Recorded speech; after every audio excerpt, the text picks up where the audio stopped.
Di balik senyum palsu Rifki saat makan malam kantor itu, aku merasakan sesuatu yang jauh lebih gelap bergerak pelan.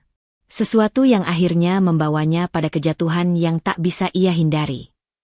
Sebelum mulai ceritanya, komen dulu kalian dari kota atau negara mana. Aku pengen tahu. Jangan lupa like, subscribe, dan aktifkan lonceng, supaya channel ini makin berkembang. Lampu-lampu kristal di ballroom itu memantulkan cahaya keemasan yang terlalu terang untuk mataku. Suasana elegan seharusnya membuatku nyaman, tapi sejak turun dari mobil, tengkuku terasa kencang seperti ditarik benang tak terlihat. Rifki berjalan setengah langkah di depanku, wajahnya datar namun rahangnya mengeras. Ia menoleh sekilas tanpa benar-benar melihatku. "Jangan bikin malu, awas aja," bisiknya, lirih namun tajam seperti ujung pecahan kaca. Aku menelan ludah. Tidak ada intonasi marah yang berlebihan, tidak ada bentakan, tapi aku bisa merasakan ancaman yang membeku di udara di antara kami. Aku mengangguk tipis, bukan karena menurut, tapi karena tidak ingin memulai sesuatu sebelum waktunya. Ruangan itu terlalu penuh, terlalu gaduh oleh gelak tawa rekan-rekan Rifki, dan aku tahu ia sedang berusaha terlihat sempurna. Ia menyentuh sikuku sekilas, sentuhan ringan tapi terasa seperti dorongan agar aku melangkah. Tatapan orang-orang berputar sebentar ke arah kami. Rifki tersenyum lebar ke mereka, sementara aku tetap menjaga ekspresi netral. Begitu masuk lebih dalam, aku melihat Bimo, direktur tempat Rifki bekerja, berdiri dekat meja utama bersama istri dan dua manajer senior.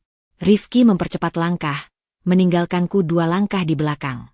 Napasku keluar perlahan, mencoba menjaga ritme. "Pak Bimo, selamat malam." Suara Rifki langsung berubah penuh semangat. Aku berdiri sedikit di belakangnya, mendengarkan mereka bercakap-cakap. Tidak ada yang salah dengan percakapan itu, tapi setiap kali Rifki mengenalkan aku, ada jeda kecil sebelum ia menyebut namaku. Seolah aku bukan bagian penting dari gambaran hidupnya. "Ini istri saya, Kirana." Nada suaranya selalu sama. Sopan, tipis, hampir datar. Aku tersenyum pada Bimo dan istrinya, menyapa sewajarnya. Bimo ramah, meski terlihat sibuk mengoordinasi banyak hal. Ia hanya mengangguk sebelum kembali fokus ke pembicaraannya. Aku tidak mempermasalahkan itu. Yang membuatku tersentak adalah lirikan Rifki yang penuh evaluasi. Seolah-olah ia sedang menilai apakah aku cukup pantas berada di dekatnya malam itu. Kami menuju meja yang sudah ditentukan panitia. Meja bundar dengan taplak hitam dan vas bunga kecil di tengah. Rifki menarik kursi untukku, gerakan yang tampak sopan, namun bisikannya berisi duri.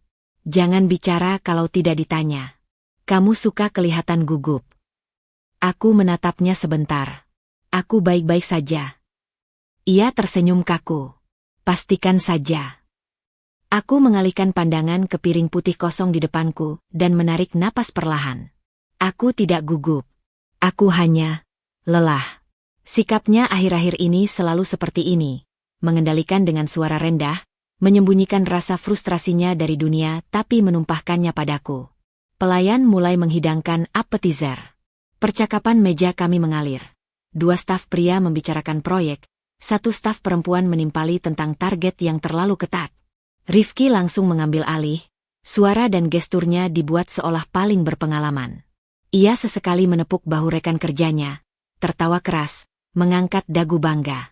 Ketika salah satu dari mereka menanyaiku, aku baru membuka mulut ketika Rifki menyelipkan suaranya lebih cepat. "Kirana kerja freelance," katanya, padahal ia tahu aku tidak sekadar freelance. Nada suaranya terdengar meremehkan. "Suka-suka aja pilih proyek apa yang mau diambil. Santailah." Aku memutar kepala pelan, tatapanku meruncing pada wajahnya. Ia pura-pura tidak melihat. Rekannya mengangguk sambil tersenyum sopan. Lalu percakapan kembali ke Rifki. Dalam hati, aku merasakan sesuatu bergerak pelan. Sesuatu yang selama ini kubiarkan diam. Aku membiarkan diriku menjadi latar belakang karena selama ini aku berusaha menjaga rumah tangga tetap tenang. Tapi malam ini, entah mengapa, sikap Rifki terasa menekan lebih dari biasanya. Setelah makanan pembuka selesai, para staf mulai berdiri sebentar untuk saling menyapa meja tetangga. Rifki ikut berdiri dan menatapku. "Kamu di sini aja. Gak usah ikut. Takutnya kamu canggung, katanya lembut, tapi dingin. Aku mendongak. Aku tidak canggung. Rifki hanya tersenyum kecil, lalu pergi. Aku duduk saja, merasakan kursi terasa lebih keras dari sebelumnya. Sesaat aku memejamkan mata, merasakan suara klingking gelas, percakapan yang bergema, dan aroma wine bercampur parfum ruangan. Lalu kubuka lagi mata, menatap mereka, orang-orang yang Rifki ingin kagumi dirinya. Saat itulah Sinta muncul dari kerumunan. Ia duduk sebentar di kursi kosong di sebelahku, mencondongkan badan dan tersenyum hangat. Ia satu-satunya yang membuatku merasa tidak sendirian. Kamu oke? Bisiknya. Masih. Jawabku pelan. Tatapannya menelusuri ruangan, kemudian kembali padaku. Dia lagi. Seperti itu lagi. Aku hanya mengangguk kecil. Sinta tidak bertanya lebih jauh. Ia hanya menepuk tanganku sebelum bangun kembali, memberikan kehadiran singkat yang cukup membuatku bernapas sedikit lebih longgar. Ketika Rifki kembali duduk, wajahnya memerah puas. Semua orang senang lihat aku di sini. Pak Bimo tadi bilang aku kandidat kuat untuk promosi. Kamu harus jaga sikap. Kali ini aku menatapnya langsung. Aku tidak mengganggumu. Kita lihat saja nanti, katanya pendek. Hidangan utama datang. Uapnya hangat, namun perutku justru terasa menegang. Percakapan kembali berlanjut dengan suara tawa yang dibuat-buat. Rifki terus menggenggam kendali cerita meja, sementara aku hanya menjadi pendengar. Aku tidak marah. Yang muncul justru rasa hening yang aneh, dingin, tapi jernih. Aku mulai memperhatikan hal-hal kecil. Cara Rifki mengangkat dagu setiap kali menyebut prestasinya, cara ia mengesampingkan pendapat orang lain, cara ia tampak takut bila ada yang lebih bersinar darinya. Dan di balik semua itu, sesuatu yang ia tidak tahu. Aku menunduk sebentar, menyembunyikan senyum kecil yang tak terhindarkan. Senyum yang bukan tentang keangkuhan, melainkan tentang kebenaran yang masih kusimpan rapat dalam diriku. Kebenaran yang akan membuat malam ini berubah arah suatu waktu nanti. Ketika aku mengangkat wajah lagi, Rifki sedang memandangku. Ada ketegangan yang tidak bisa ia sembunyikan. Seperti ada sesuatu dariku yang tidak lagi bisa ia prediksi. Aku hanya menatapnya kembali, diam, tenang. Malam belum berakhir, dan untuk pertama kalinya, aku tidak takut. Setelah acara makan malam itu, suara tawa para tamu masih terngiang, tetapi yang paling membekas justru bisikan Rifki, perlahan, dingin, dan mengiris seperti sesuatu yang pernah kutelan bertahun-tahun lalu.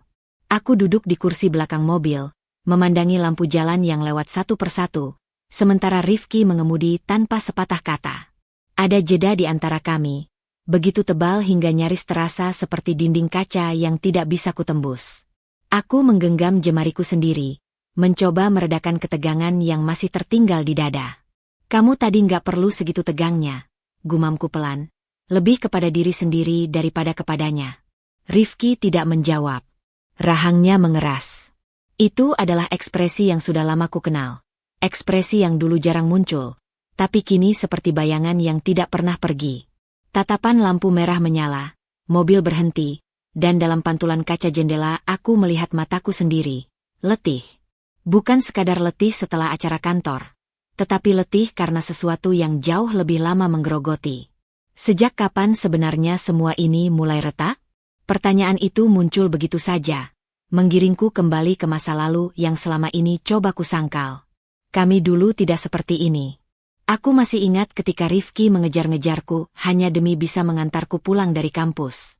Ia selalu tampak penuh semangat, seolah dunia terlalu kecil untuk menampung ambisinya. Ia bercerita panjang tentang rencana, tentang keinginannya untuk sukses, tentang bagaimana ia ingin membuktikan diri. Aku jatuh cinta pada sisi dirinya yang itu, yang penuh tekad dan hangat sekaligus. Namun perubahan jarang datang seperti badai. Perubahan datang seperti rembesan kecil dari sisi jendela saat hujan. Tidak terlihat pada awalnya, sampai akhirnya karpet di seluruh ruang tamu basah tanpa sadar. Aku masih ingat momen pertama yang membuatku curiga bahwa ada yang berbeda pada dirinya. Tahun itu, Rifki baru mendapat pekerjaan barunya.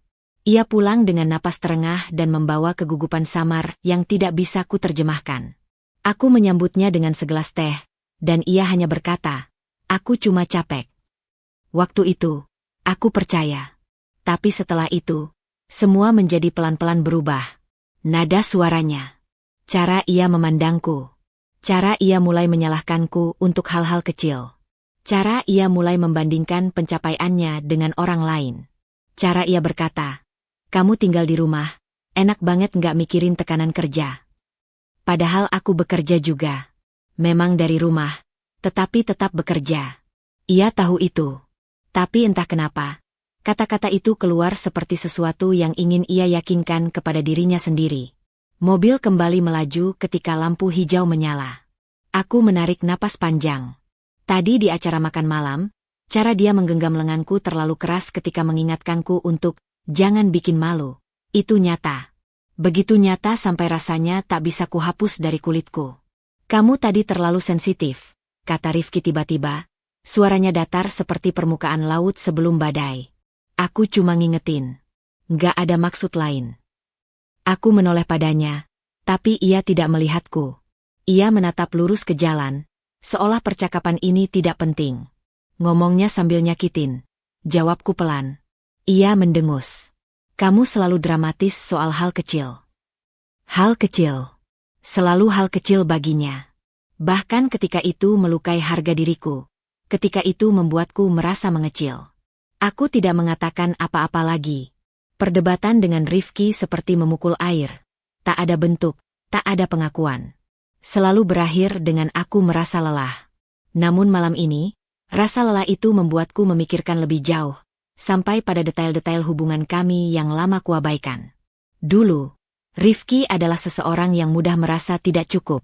Ia bukan orang jahat, aku tahu itu. Tapi ia adalah seseorang yang sangat takut terlihat lemah. Ia membesar di keluarga yang keras. Tempat keberhasilan jadi ukuran kasih sayang. Setiap kali ia gagal, ia menyimpannya dalam-dalam, lalu menutupinya dengan kesibukan. Dan ketika ia kesulitan, ia butuh tempat untuk membuang rasa rendah dirinya. Sayangnya, yang paling dekat dengannya adalah aku. Aku ingat satu malam ketika ia pulang setelah dimarahi atasan barunya. Ia langsung marah-marah tentang cara aku meletakkan piring di meja makan. Saat itu aku bingung. Sebab tidak ada yang salah dengan piring itu. Tapi kemudian aku melihat wajahnya. Mata yang merah, bibir yang bergetar sedikit. Ia tidak sedang marah padaku. Ia sedang marah pada dunia. Dan aku menjadi sasaran terdekat. Sejak saat itu, pola itu terus berulang.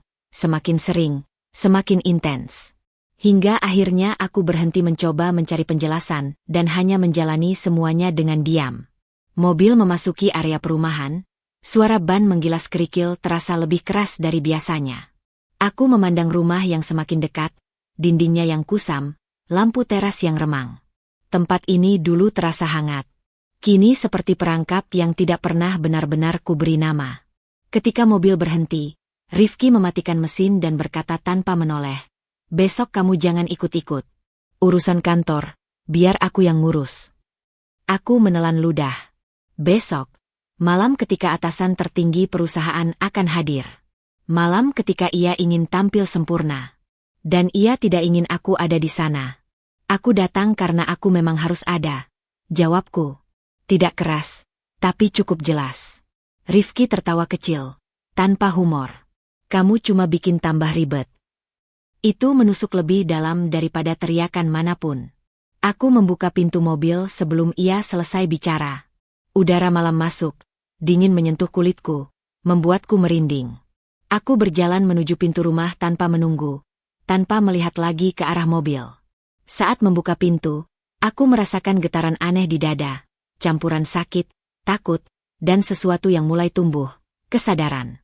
Kesadaran bahwa retakan ini bukan baru muncul. Retakan ini sudah lama ada, tapi aku menolak melihatnya. Aku berdiri di ruang tamu yang gelap, hanya diterangi lampu dari luar. Dan untuk pertama kalinya, aku melihat dengan jelas betapa sepinya rumah ini meski kami tinggal berdua. Aku menggenggam gagang pintu, menahannya sejenak. Nafasku berat. Di luar, Rifki masih duduk di mobil, mungkin sedang menunggu amarahnya mereda, atau mungkin sedang menyiapkan alasan baru untuk menyalahkanku. Aku menutup pintu perlahan. Dan pada momen itulah, aku tahu, besok akan menjadi titik balik. entah menghancurkan, atau justru membebaskan. Namun apapun yang terjadi nanti, retak yang sudah ada ini tidak mungkin lagi kututup dengan diam. Rumah sudah sunyi ketika aku masuk kamar. Rifki masih berada di luar, entah menenangkan diri atau sekadar menunda percakapan yang pasti akan berubah menjadi pertengkaran. Aku duduk di tepi ranjang, membiarkan keheningan menempel di kulitku.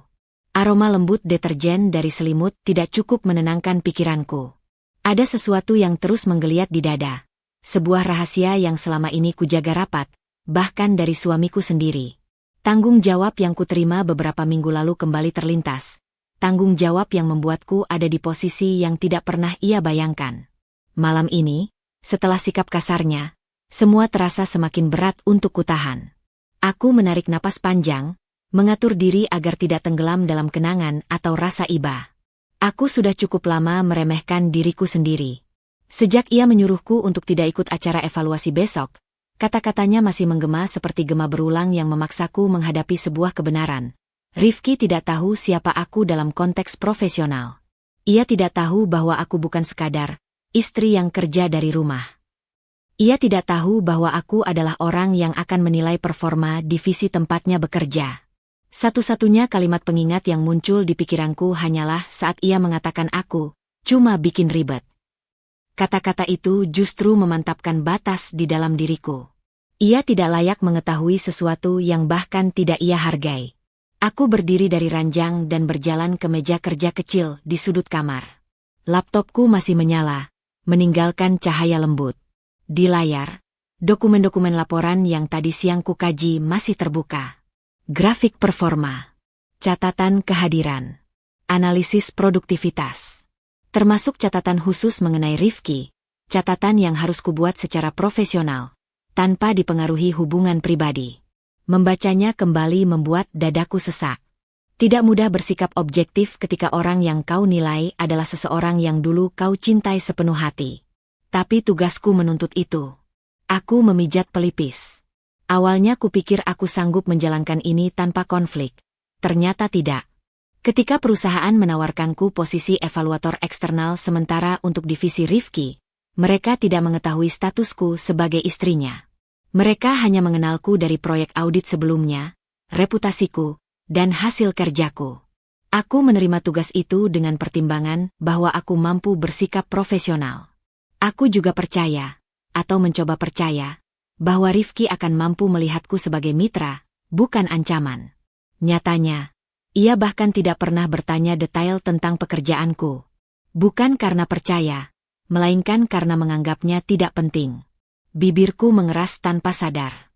Aku menyandarkan tubuh ke kursi dan menatap langit-langit. Ada secercah rasa bersalah, benar.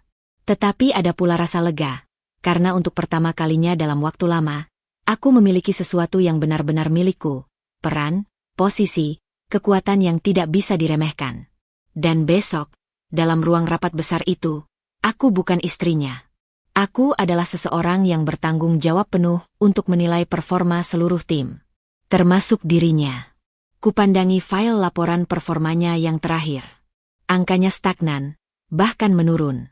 Catatan sikapnya, tidak kooperatif dengan rekan satu tim, sulit menerima masukan, performa tidak stabil. Semua itu bukan penilaianku semata, data yang membuktikannya. Namun melihat nama itu, Rifki, tetap membuat perutku seperti diremas. Ketukan pintu yang pelan mengejutkanku. Rifki masuk tanpa menunggu jawaban. Wajahnya tampak kusut, seperti seseorang yang masih terjebak dalam sisa kemarahan. Kamu nggak tidur? Suaranya terdengar datar. Aku masih kerja. Jawabku, tak mengalihkan pandangan dari layar. Ia memicingkan mata, berjalan mendekat. Besok tetap jangan ikut. Aku nggak mau kamu bikin salah ngomong atau salah sikap. Seolah aku anak kecil.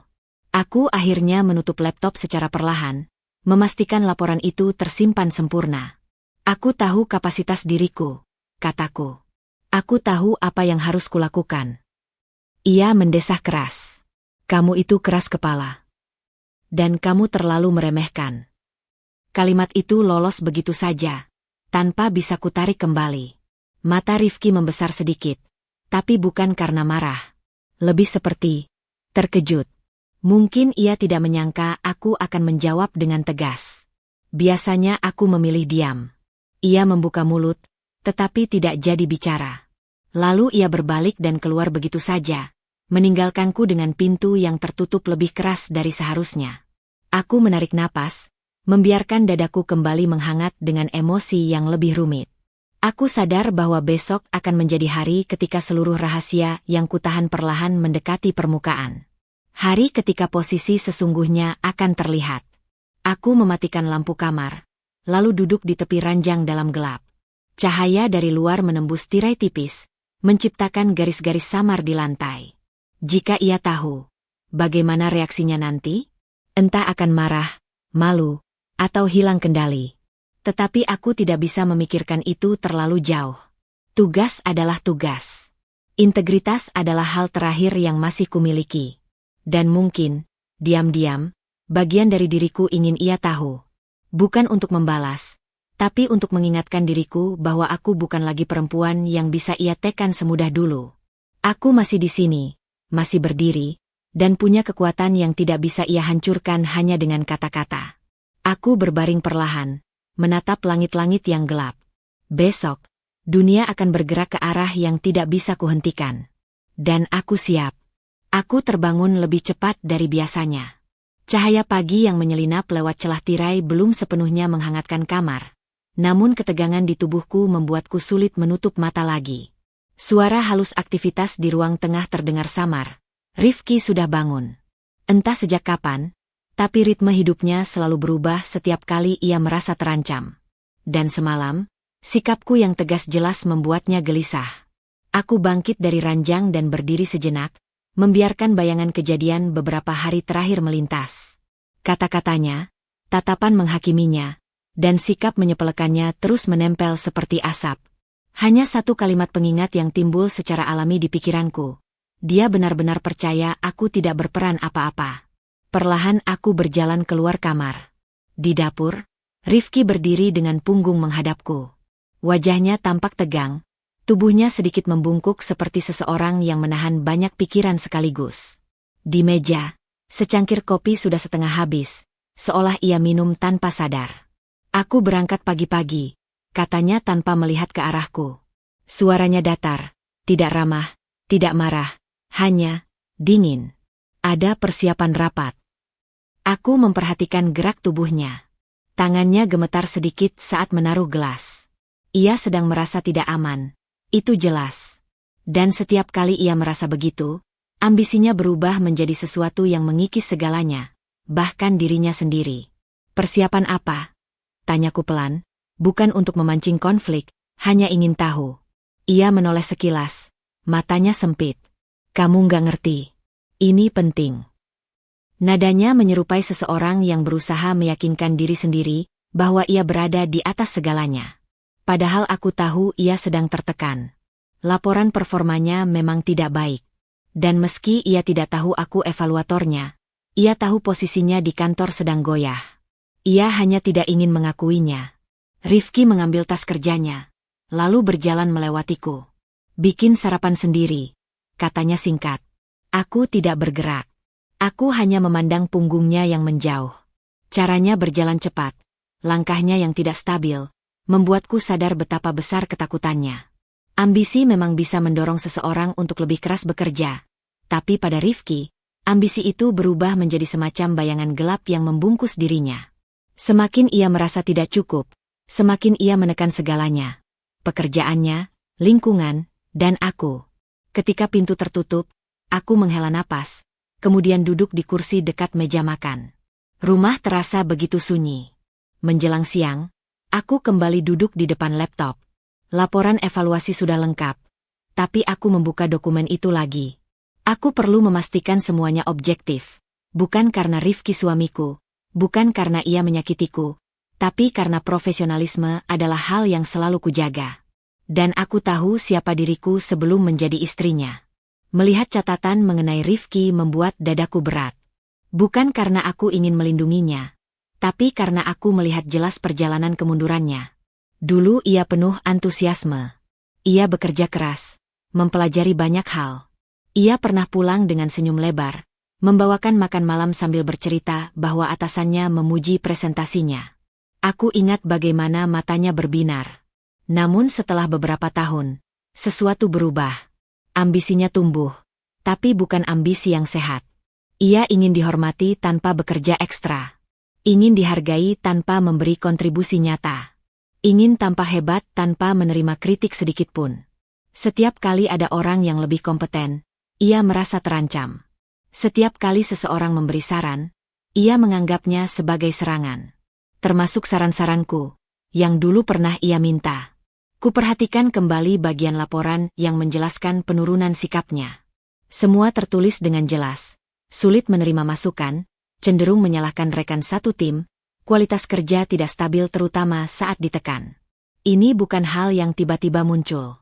Ini hasil dari sesuatu yang sudah lama ia pelihara. Rasa tidak cukup yang ia sembunyikan dengan kesombongan. Aku menutup file sejenak dan menyandarkan tubuh. Emosi bercampur. Sedih, marah, kasihan. Tapi yang paling terasa adalah ketidakpercayaan.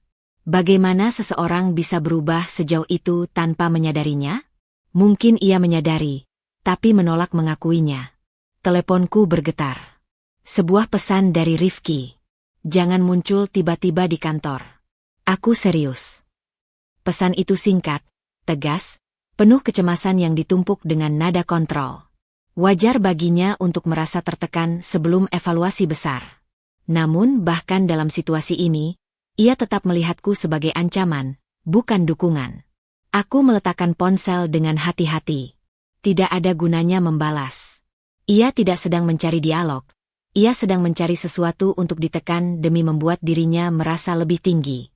Aku berjalan menuju jendela, membuka tirai sedikit, dan memandang halaman kecil yang selama ini menjadi ruang bernafas kecilku. Udara siang masuk, memberi sedikit dingin pada kulitku. Barusan, aku ingat lagi bagaimana ia dulu sering bercerita bahwa ia ingin menjadi sukses agar bisa membahagiakan keluarga. Kata-kata itu begitu hangat dulu. Tetapi ambisinya telah berubah. Ia bukan lagi mengejar perubahan hidup. Ia mengejar validasi, aura dihormati, yang tidak pernah ia dapatkan dari masa kecilnya. Dan semakin jauh ia mengejarnya, semakin ia kehilangan apa yang sebenarnya penting. Termasuk aku. Sebuah kesadaran muncul di dalam diriku. Bukan tugasku lagi untuk menahan laju luka yang ia ciptakan sendiri. Bukan tugasku untuk menyelamatkan seseorang yang terus membenamkan diri dalam hasrat menguasai.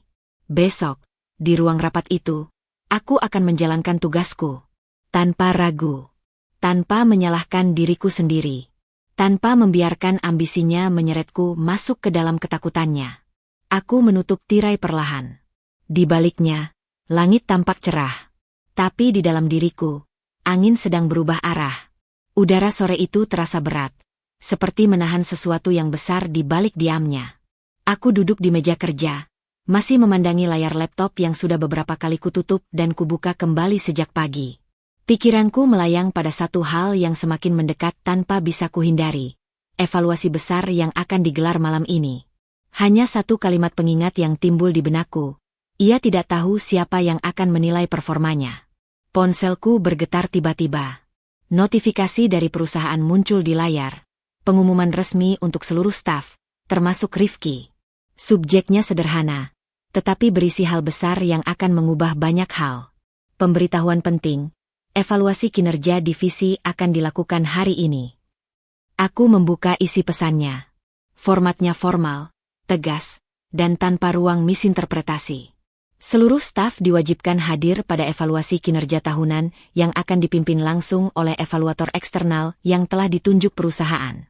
Evaluasi bersifat menyeluruh dan menjadi dasar keputusan penempatan, kenaikan jabatan, maupun pemutusan hubungan kerja. Kata-kata terakhir itu terasa seperti pukulan kecil di dadaku. Aku tahu ini penting untuk perusahaan. Aku juga tahu ini dapat menyeret Rifki ke titik yang tidak pernah ia bayangkan. Tetapi sebagai evaluator, aku tidak boleh membiarkan emosi mengaburkan kewajibanku. Suara pintu terbuka membuatku menoleh.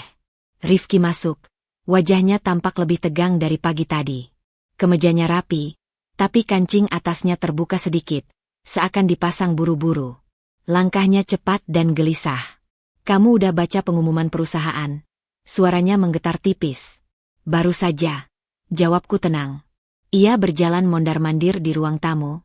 Rambutnya kusut karena sering disisir tangan. Ini evaluasi terbesar sepanjang tahun. Bahkan kabarnya evaluasi kali ini lebih ketat dari sebelumnya. Ia berhenti sejenak, menatap lantai. Beberapa orang bilang ada kemungkinan pemecatan. Nada suaranya berubah saat menyebut kata itu, pemecatan. Ketakutan yang ia sembunyikan mulai merayap keluar. Aku harus pastikan tampil oke, lanjutnya. Aku nggak boleh salah. Nggak ada ruang buat error. Aku memperhatikannya diam-diam. Begitu besar ambisi, begitu besar ketakutan di balik ambisi itu. Rifki ingin sekali terlihat hebat di depan atasannya. Padahal ia sedang berada di batas performa yang merosot. Aku yakin kamu tahu apa yang harus kamu lakukan, kataku, memilih kata yang netral. Tapi ia langsung menoleh, wajahnya menegang. Jangan ngomong seolah kamu ngerti tekanan di kantor. Kamu nggak tahu apa-apa. Nada itu, meremehkan, sudah sering ia gunakan, tapi kali ini terasa lebih menusuk. Mungkin karena aku tahu jauh lebih banyak daripada yang ia pikirkan. Aku mengerti lebih dari yang kamu kira, jawabku perlahan. Ia tertawa kecil, sinis. Ah, ya, tentu. Kamu kan suka mikir kamu ngerti segalanya. Aku tidak membalas. Tidak ada gunanya. Ia tidak sedang bicara padaku. Ia sedang melawan ketakutannya sendiri. Ia mengambil ponselnya dan membuka pesan pengumuman itu. Aku memperhatikan bagaimana matanya membaca tiap kata. Pupilnya mengecil saat melihat frasa, dipimpin langsung oleh evaluator eksternal. Aku nggak tahu siapa evaluatornya, gumamnya. Tapi harusnya mereka nggak akan ngapa-ngapain kalau aku bisa presentasi dengan bagus. Aku tahu ia sedang menenangkan dirinya sendiri, membangun narasi yang bisa membuatnya bertahan beberapa jam ke depan. Tapi narasi itu rapuh. Sangat rapuh. Rifki mendekat ke arahku. Pokoknya jangan ikut ke kantor. Aku serius. Kamu itu suka ngomong hal yang gak perlu. Kali ini, aku mengangkat wajah dan menatapnya langsung. Aku tidak berniat mengganggu apapun. Ia mendengus. Bagus. Kemudian ia mengambil jasnya, memakainya terburu-buru, dan berjalan ke arah pintu. Aku harus berangkat duluan. Saat ia membuka pintu, aku berkata pelan, Rifki. Ia berhenti. Tidak menoleh, hanya diam. Semoga kamu bisa hadapi evaluasinya dengan baik. Tubuhnya menegang sejenak, lalu ia keluar tanpa mengucapkan apa-apa. Pintu tertutup, meninggalkan keheningan yang semakin tebal. Beberapa jam kemudian, aku berada di depan cermin, mengenakan pakaian formal yang sesuai dengan peranku sebagai evaluator. Kemeja putih sederhana dan blazer hitam. Tidak mencolok, tidak berlebihan. Profesional. Di cermin, aku melihat seseorang yang sudah lama tidak kulihat, diriku yang dulu. Perempuan yang bisa berdiri tegak tanpa takut. Perempuan yang tidak mudah diabaikan. Ketika aku mengambil tas kerjaku, ponselku kembali bergetar. Pesan dari Rifki. Jangan datang. Hanya 2 kata. Penuh kepanikan yang disamarkan dengan perintah. Aku menyimpan ponsel ke dalam tas tanpa membalas. Di lobi perusahaan, suasana sudah tegang. Suara langkah karyawan terdengar cepat, terburu-buru. Dalam perjalanan menuju ruang rapat utama, aku bisa merasakan atmosfer yang berbeda dari sebelumnya. Lebih berat, lebih serius. Evaluasi kali ini bukan rutinitas tahunan. Ini titik penentuan. Aku menyentuh gagang pintu ruang rapat dan menahan napas sejenak. Begitu pintu terbuka, ruangan itu sunyi. Semua mata tertuju ke depan. Rifki, yang berdiri di antara barisan staf, menoleh. Ia melihatku. Wajahnya berubah membeku. Matanya melebar kejut. Warna di wajahnya memudar seperti seseorang yang baru menyadari jurang di bawah kakinya. Dan pada detik itu, seluruh ketegangan yang selama ini ia sembunyikan, seluruh ambisi yang ia bangun dengan goyah, retak tanpa suara. Aku melangkah masuk. Dan Rifki tahu, tanpa perlu satu kata pun, bahwa seluruh hidupnya baru saja berubah. Aku pulang lebih dulu sore itu. Rasanya asing. Karena biasanya Rifki yang tiba di rumah dengan langkah berat namun penuh percaya diri. Sekarang, sejak pengumuman evaluasi besar diumumkan di kantornya, dan dia tak tahu bahwa aku salah satu evaluator eksternal, rumah ini seperti menahan napas. Dinding-dindingnya jauh lebih peka daripada manusia, seperti bisa membaca jarak di antara kami. Aku menyalakan lampu ruang tamu. Kuningnya hangat, tapi tidak cukup untuk meredakan ketegangan di ulu hatiku. Tas kutaruh pelan di sofa. Langkah-langkahku teratur sengaja, mencoba menjaga ritme napas. Tapi tetap saja, jantungku memukul-mukul dari dalam. Sejak babak baru kekuasaan itu bergeser, aku melihat sesuatu dalam diriku yang dulu tidak pernah muncul. Keberanian yang tidak lagi butuh izin. Pintu terbuka keras. Rifki masuk dengan suara bantingan yang membuat bingkai foto bergetar. "Apa kamu sengaja pulang cepat cuma untuk menatapku dengan cara seperti itu?" Tanyanya sinis sambil melepas sepatu begitu saja. Aku tidak melihatnya seperti apapun, sebenarnya. Namun dia sudah mencari musuh sebelum menemukan penyebab. Ini bukan pertama kalinya. Tapi malam ini, nadanya lebih panas. "Aku cuma pulang," jawabku tenang. "Kamu pulang cepat pas hari ini?" "Kebetulan sekali." Dia tertawa pendek, pahit. "Pasti kamu senang, ya? Evaluasi besar. Semua orang pada panik. Kamu tampak terlalu tenang untuk seseorang yang suaminya mungkin akan terancam." Aku menelan ludah. Satu kalimat kecil, namun syarat tekanan, terancam. Ada bagian dalam diriku yang ingin bilang, wajar kau terancam, Ki. Selama ini kamu membangun reputasi dari meminjam tenaga orang lain. Tapi aku menahan. Bukan karena takut, melainkan karena ini bukan saatnya bicara sembarangan. "Aku hanya ingin kamu bersikap wajar," kataku. "Wajar?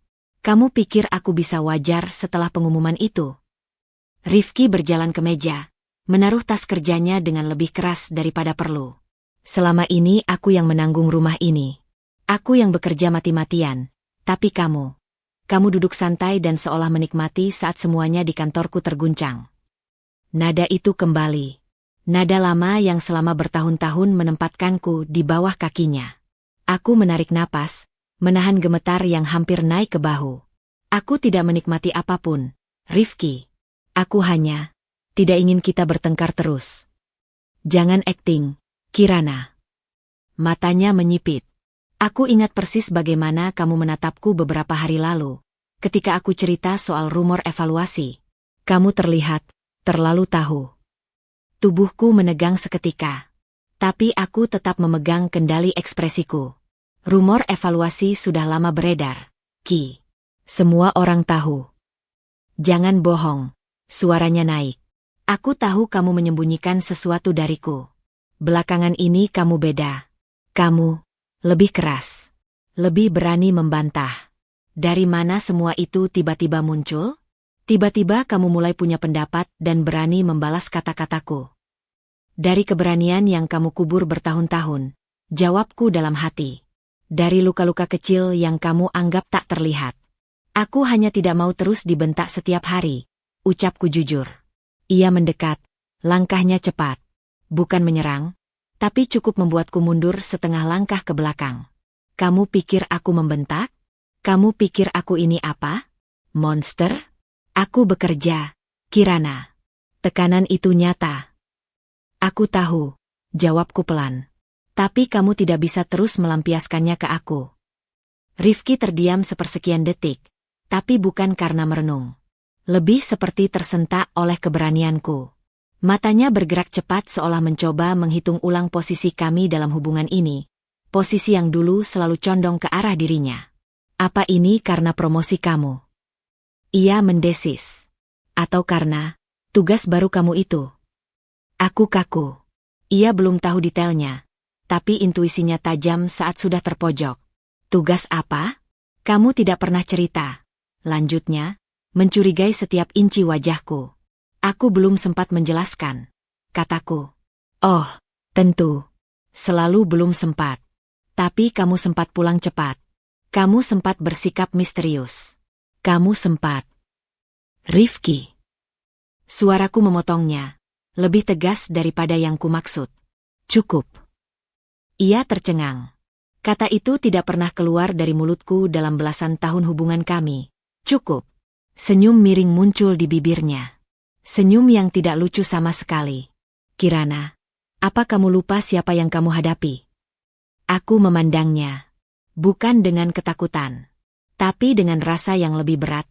Kesadaran pahit atas semua yang selama ini kutelan. Aku tidak lupa, jawabku. Justru karena aku ingat semuanya. Aku tahu kita tidak bisa terus begini. Udara berubah dingin. Rifki melipat tangannya, seolah menahan tubuh dari jatuh, atau dari menyerang. Tentu. Kamu pasti merasa kuat sekarang. Tatapannya menusuk. Sampai kapan? Sampai kamu sadar bahwa posisi kamu tidak sekuat yang kamu kira. Aku menggeleng pelan. Aku tidak sedang bersaing denganmu. Tapi kamu tidak akan menang, Kirana. Suaranya tenang, tapi mengandung bara. Kalau kamu pikir kamu bisa membuatku jatuh. Aku mengangkat wajah. Untuk pertama kalinya, aku tidak menyusut. Aku tidak ingin kamu jatuh, Rifki, kataku. Aku hanya ingin kamu melihat dirimu dengan jujur. Ia menoleh. Napasnya semakin berat. Kedua bahunya naik turun, memerangkap amarah yang tidak lagi bisa sembunyi. Aku tidak butuh ceramahmu, katanya tajam. Dan mulai hari ini, jangan ikut campur dalam urusan kantor. Aku merasakan sesuatu di dadaku retak halus, tapi bukan karena takut. Lebih seperti pengakuan bahwa garis batas di antara kami akhirnya terlihat jelas. Aku tidak ikut campur, bisikku. Tapi aku juga tidak bisa mundur dari tanggung jawabku. Rifki memicingkan mata. Apa maksudmu? Aku tidak menjawab. Bukan saatnya. Dan sebelum ia sempat menuntut lebih, aku melangkah melewatinya menuju kamar. Setiap langkah terasa seperti menyeberangi lapisan tipis antara perang yang tertunda dan perang yang tak terhindarkan. Saat ku sentuh gagang pintu, aku tahu. Ada api yang mulai menyala di balik rumah ini, dan aku tidak lagi berniat memadamkannya sendirian. Pagi itu rumah terasa seperti ruang hampa. Sunyi, namun penuh sisa panas dari pertengkaran malam sebelumnya. Saat aku turun ke dapur, jejak amarah Rifki masih menggantung di udara, seolah suara-suara yang belum selesai menghakimi. Tapi tidak ada lagi getar takut di dadaku. Yang ada hanya kewaspadaan dan kejelasan. Aku menyalakan kompor, menuang air ke panci kecil. Gerakan-gerakanku tenang, terukur. Ada sesuatu yang berbeda dalam diriku sejak semalam. Bukan keberanian yang meledak-ledak, melainkan ketegasan yang tumbuh dari tempat lebih dalam. Tempat yang dulu tidak pernah berani kubuka. Evaluasi internal perusahaan Rifki akan dimulai besok malam. Malam penentuan. Malam yang bisa mengubah arah karir Rifki, atau menjatuhkannya. Dan posisiku sebagai evaluator eksternal tidak lagi sekadar tugas. Ini penilaian terhadap sistem kerja perusahaan, termasuk departemen Rifki yang selama ini ia sombongkan. Ketika air mendidih, aku menyeduh teh dan duduk di meja makan. Pagi biasanya adalah waktu ketika kami saling bertukar rencana hari itu. Tapi meja di hadapanku kosong, dingin, dan jujur dalam keheningannya. Rifki sudah pergi tanpa satu kata pun. Bagus. Itu memberiku ruang. Aku membuka laptop. Agenda evaluasiku tampilkan dalam bentuk tabel dan diagram. Dokumen yang diberikan tim inti cukup lengkap, tapi aku memutuskan membuat peta analisis sendiri. Lebih padat, lebih objektif, dan lebih jernih. Aku tidak boleh membiarkan hubungan pribadi mempengaruhi penilaianku. Tidak untuk kebaikannya, tidak untuk menghukumnya. Fokusku bukan Rifki. Fokusku adalah integritas. Kursor berkedip. Aku mulai menulis.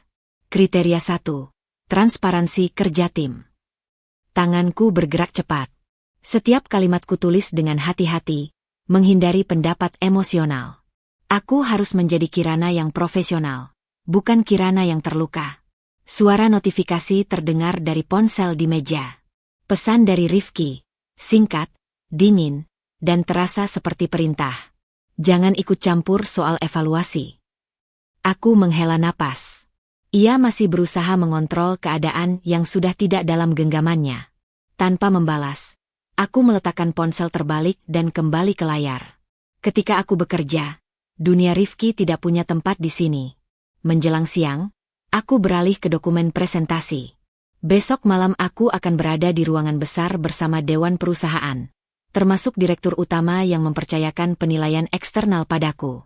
Aku membayangkan suasananya. Lampu teduh, layar besar, manajer-manajer duduk formal, dan Rifki di antara mereka, tidak tahu bahwa aku ada di belakang proses ini. Tanganku sedikit gemetar saat memikirkan itu, tapi bukan karena takut. Lebih karena beratnya beban moral yang kini jelas berbentuk. Aku menutup notebook sebentar dan menarik napas panjang.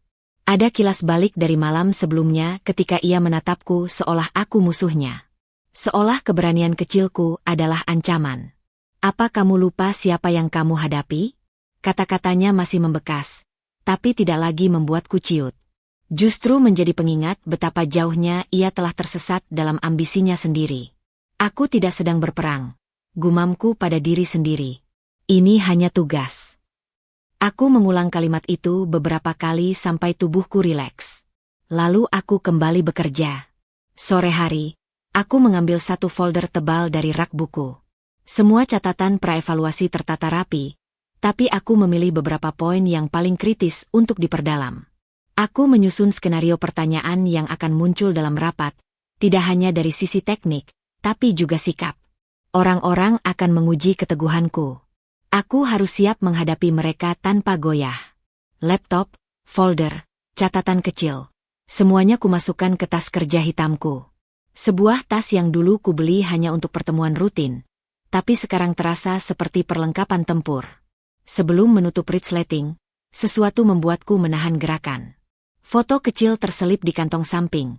Aku dan Rifki beberapa tahun lalu, tersenyum tanpa beban, duduk di pinggir sungai saat liburan pertama kami. Wajahku terlihat ringan, mataku penuh percaya. Wajah Rifki masih lembut, belum keras oleh ambisi yang menggerus dari dalam. Aku menatap foto itu beberapa detik. Ada bagian dalam diriku yang berduka, karena hubungan yang patahnya tidak tiba-tiba, melainkan retak yang bertahun-tahun dibiarkan. Kupindahkan foto itu ke laci, menutupnya perlahan. Aku tidak perlu membawanya malam besok. Menjelang malam, aku berdiri di depan cermin kamar. Bukan untuk berdandan, tetapi untuk menilai bahasa tubuhku. Pundakku harus lurus, tatapanku tegas, bukan ragu. Aku mempraktikkan sapaan formal, memperbaiki intonasi, memperbaiki gestur tangan agar tidak terlalu gugup. Sulit dipercaya bahwa dulu aku sering membiarkan Rifki mengoreksi caraku berbicara, bahkan ketika aku sebenarnya sudah benar. Hari ini aku mengoreksi diriku sendiri, bukan untuk menyenangkan seseorang, tapi untuk memastikan aku layak berdiri di ruangan itu. Saat sedang menyelaraskan napas, pintu depan terdengar terbuka. Langkah Rifki pulang, berat dan tergesa-gesa. Aku tidak bergerak dari tempatku. Tidak perlu lari untuk menghindari badai. Tak lama kemudian ia muncul di doorway kamar, berdiri bersandar pada kusen. Tatapannya memindai ruangan, lalu pindah ke aku. Aku lihat kamu sibuk. Tone-nya datar, tapi menyimpan tanya yang tidak ia ucapkan. Aku mempersiapkan pekerjaanku, kataku sederhana. Rifki berjalan masuk perlahan, seolah mencoba menilai suasana. Besok akan berat. Banyak orang di kantor gelisah, termasuk aku. Iya, jawabku singkat. Apa kamu akan ikut hadir? Pertanyaan itu samar, tapi aku tahu bukan sekadar basa-basi. Ia mencoba mengendus petunjuk. Belum tentu, kataku, menjaga nada tetap ringan. Rifki mengangguk pelan, tapi sorot matanya berubah waspada. Apapun yang terjadi besok, jangan lakukan sesuatu yang membuat keadaan makin rumit. Aku menatapnya lewat cermin. Bayanganku dan bayangannya hampir saling bersentuhan. Aku hanya melakukan tugasku, balasku. Aku serius, Kirana. Suaranya merendah, namun bukan lembut, lebih seperti tekanan yang dibungkam. Jangan macam-macam. Dadaku terasa ketat. Kalimat itu seperti garis yang ia tarik di antara kami. Garis ancaman halus yang dulu akan membuatku terdiam. Sekarang rasanya berbeda. Aku menoleh menatapnya langsung. Aku tidak akan macam-macam. Tapi aku juga tidak akan mundur. Untuk sesaat, ekspresinya kosong. Lalu ia mengalihkan pandangannya dan keluar dari kamar tanpa sepatah kata pun. Aku tetap berdiri di depan cermin. Napas panjang ku tarik, perlahan ku buang. Besok malam, malam penentuan. Dan tekanan yang merambat di rumah ini seperti isyarat bahwa semuanya akan berubah, entah ke arah mana. Aku mengencangkan genggaman pada tas kerjaku. Aku siap. Untuk pertama kalinya setelah sekian minggu, udara malam terasa terlalu dingin ketika aku turun dari mobil di halaman ballroom hotel. Lampu-lampu kristal di lobi memantulkan cahaya ke dinding marmer, membuat setiap langkah seperti masuk ke dunia lain, tempat elegan, mahal, dan penuh topeng. Aku berdiri sejenak sebelum melangkah masuk. Ada getaran kecil di pergelangan tanganku, bukan takut, tapi kewaspadaan yang membuatku lebih peka. Semalam, kalimat Rifki, "Jangan macam-macam," masih menggantung seperti bayangan yang mengikutiku sampai ke pintu ini. Tapi aku datang bukan untuk menantangnya. Aku datang untuk menjalankan tugas. Ketika pintu ballroom terbuka, gelombang suara percakapan formal langsung menyergapku. Ruangan itu luas, diterangi lampu gantung besar yang berkilau seperti bintang-bintang yang dipaksa bersinar terlalu terang. Meja bulat tertata rapi dengan taplak putih, lilin kecil, dan kartu nama setiap tamu. Di panggung, layar besar menampilkan logo perusahaan, sementara beberapa manajer berdiri sambil berbicara dengan gestur diplomatis. Aku menarik napas, melembutkan ekspresi, dan melangkah ke dalam. Beberapa kepala menoleh, sebagian acuh, sebagian tampak mengenal posisi formal yang kuemban malam ini. Namun tatapan yang paling kutunggu, dan paling ingin kuhindari, tidak muncul sampai aku berjalan lebih jauh ke tengah ruangan. Rifki berdiri bersama dua rekan kerjanya, mengenakan setelan jas biru gelap yang ia banggakan. Sesuatu di caranya tertawa tampak dipaksakan, seperti seseorang yang tahu dinding di baliknya mulai retak. Ketika ia melihatku, bahunya menegang sepersekian detik sebelum ia menyembunyikannya di balik senyum sopan. Ia menghampiriku dengan langkah cepat namun terkontrol. Citra adalah mata uang utamanya, dan malam ini ia tidak akan membiarkan siapapun melihat celahnya. "Kirana," ujarnya dengan nada terukur, "kamu datang." Nada itu seperti permukaan kaca, licin, mengkilap, dan penuh peringatan. Matanya menyapu penampilanku singkat, lalu kembali pada topeng formalnya. "Tentu," jawabku. "Aku harus hadir." Ia mengangguk, tapi sorot matanya menajam. "Aku tidak menyangka kamu akan masuk sebelum acara dimulai. Aku lebih suka mempersiapkan diri sejak awal." Rifki menahan napas singkat. Aku bisa melihatnya. Ia membaca tiap kata seperti memeriksa kode rahasia. Ketidakpastian membuatnya gelisah. Salah satu rekan Rifki memanggilnya dari meja sebelah. Ia tersenyum sekilas padaku, senyum yang tidak pernah sampai ke matanya. "Aku kembali sebentar," katanya. "Jangan pergi kemana-mana." Aku tidak menjawab. Dan ia berlalu. Aku mengambil segelas air putih dari petugas yang lewat. Tanganku masih stabil. Ruangan terasa penuh kehidupan, tapi bagiku justru sebaliknya. Terlalu banyak suara yang sengaja dibuat, terlalu banyak senyum yang dipoles. Sebuah panggung sosial. Aku berjalan perlahan, memerhatikan setiap detail. Meja-meja tersusun dalam lingkaran besar. Para tamu, dengan setelan dan gaun terbaik, sedang berbicara tentang hal-hal ringan meski matanya sesekali melirik papan pengumuman jadwal acara.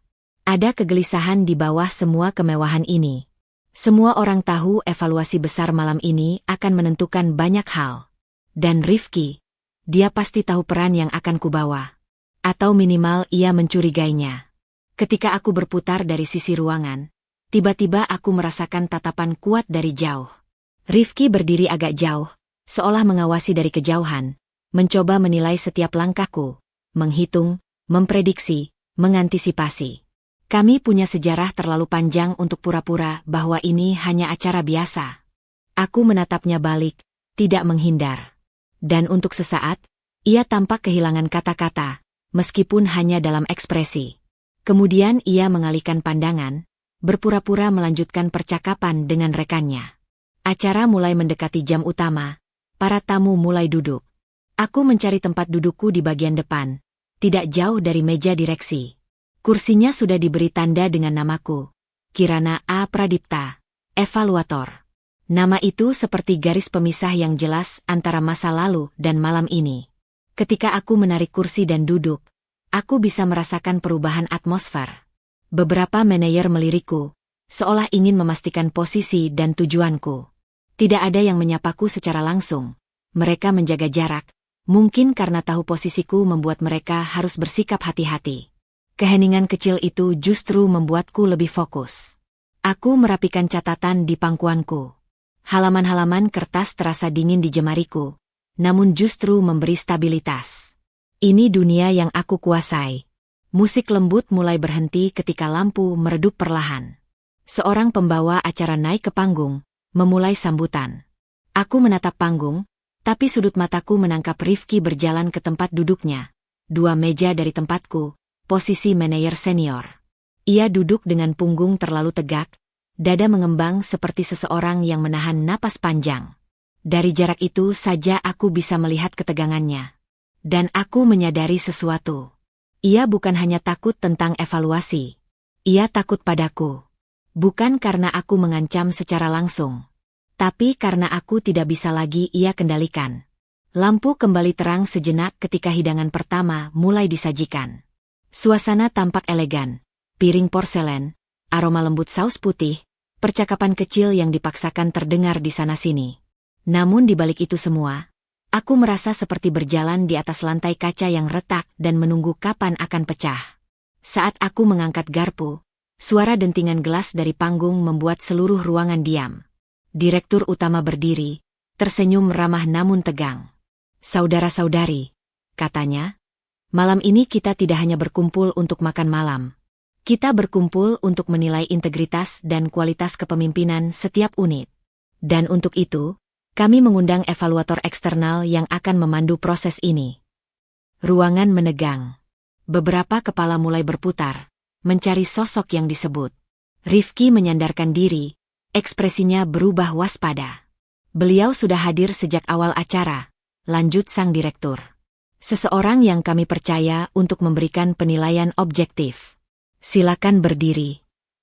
Jantungku berdegup sekali, pelan tapi kuat. Kirana A. Pradipta. Kursiku bergeser ringan saat aku berdiri. Suara berbisik kecil langsung meledak di seluruh ruangan. Tatapan-tatapan terpaku padaku seperti cahaya sorot panggung yang terlalu terang. Dan di meja 2 baris di depanku, Rifki menegang seperti batu. Wajahnya kehilangan warna, matanya membesar, rahangnya mengeras. Pandangannya menancap padaku. Shock. Tak percaya. Tak siap. Sebuah retakan besar terjadi di wajahnya. Retakan yang tidak bisa disembunyikan. Aku menahan napas singkat, lalu berdiri tegak. Dan itulah saat ketegangan malam itu benar-benar memuncak. Nama itu, namaku, masih menggema di udara ketika Bimo menurunkan tangannya dari mikrofon. Suaranya barusan terdengar jelas, stabil, dan tanpa keraguan. Tapi dampaknya seperti petir yang menghantam ruangan yang sedari tadi hanya menunggu percikan kecil untuk meledak. Aku tetap berdiri, menjaga napas tetap rata. Rasanya seperti berada di tengah lingkaran cahaya yang terlalu terang. Sementara bayang-bayang orang-orang di sekelilingku tampak memanjang, berubah bentuk, dan menunggu apa yang akan terjadi. Tatapan mereka menusuk dari segala arah. Beberapa terkejut. Beberapa bingung. Sebagian tampak tidak nyaman. Seperti menyadari konsekuensi dari evaluasi yang selama ini mereka kira hanya formalitas. Namun tatapan yang paling berat datang dari satu arah. Rifki. Ia seperti tidak bisa memilih apa yang harus dilakukan terlebih dahulu. Mengatur topengnya, menghitung risiko, atau memproses kenyataan bahwa istrinya sendiri akan menilai ruang kerja yang ia pimpin. Pundaknya menegang, rahangnya mengeras, matanya membeku pada sosokku tanpa kedip. Dan untuk pertama kalinya, aku melihat ketakutan yang tidak ia tutupi. Ketakutan yang bukan berasal dari pekerjaannya, tapi dari kehilangan kendali. Bimo meminta ruangan kembali tenang, tetapi suasananya masih jauh dari tenang. Suara lirih percakapan kecil terdengar di sudut-sudut, seolah semua orang mencari kepastian dalam ketidakpastian baru ini. Cahaya lampu kristal yang semula tampak hangat sekarang terasa seperti cahaya ruangan operasi. Dingin, telanjang, dan terlalu jujur. Aku duduk perlahan. Detik kecil itu terasa panjang, seperti langkah pertama ke panggung yang tidak bisa kutinggalkan begitu saja. Kursi di bawahku dingin. Aku melirik sekilas ke arah Rifki. Ia menatapku, tidak berkedip, seakan berusaha menemukan penjelasan di wajahku. Tapi aku tidak memberinya apapun. Ini bukan tentang kami. Ini tentang tugas. Dan itu justru membuatnya semakin gelisah. Bimo kembali berbicara di panggung, memberi konteks singkat mengenai proses evaluasi malam ini, tahap presentasi, sesi tanya-jawab, serta penilaian langsung terhadap kualitas kepemimpinan dan transparansi kerja setiap manajer. Suaranya tegas namun tidak berlebihan, seperti seseorang yang memegang penuh kendali atas acara ini.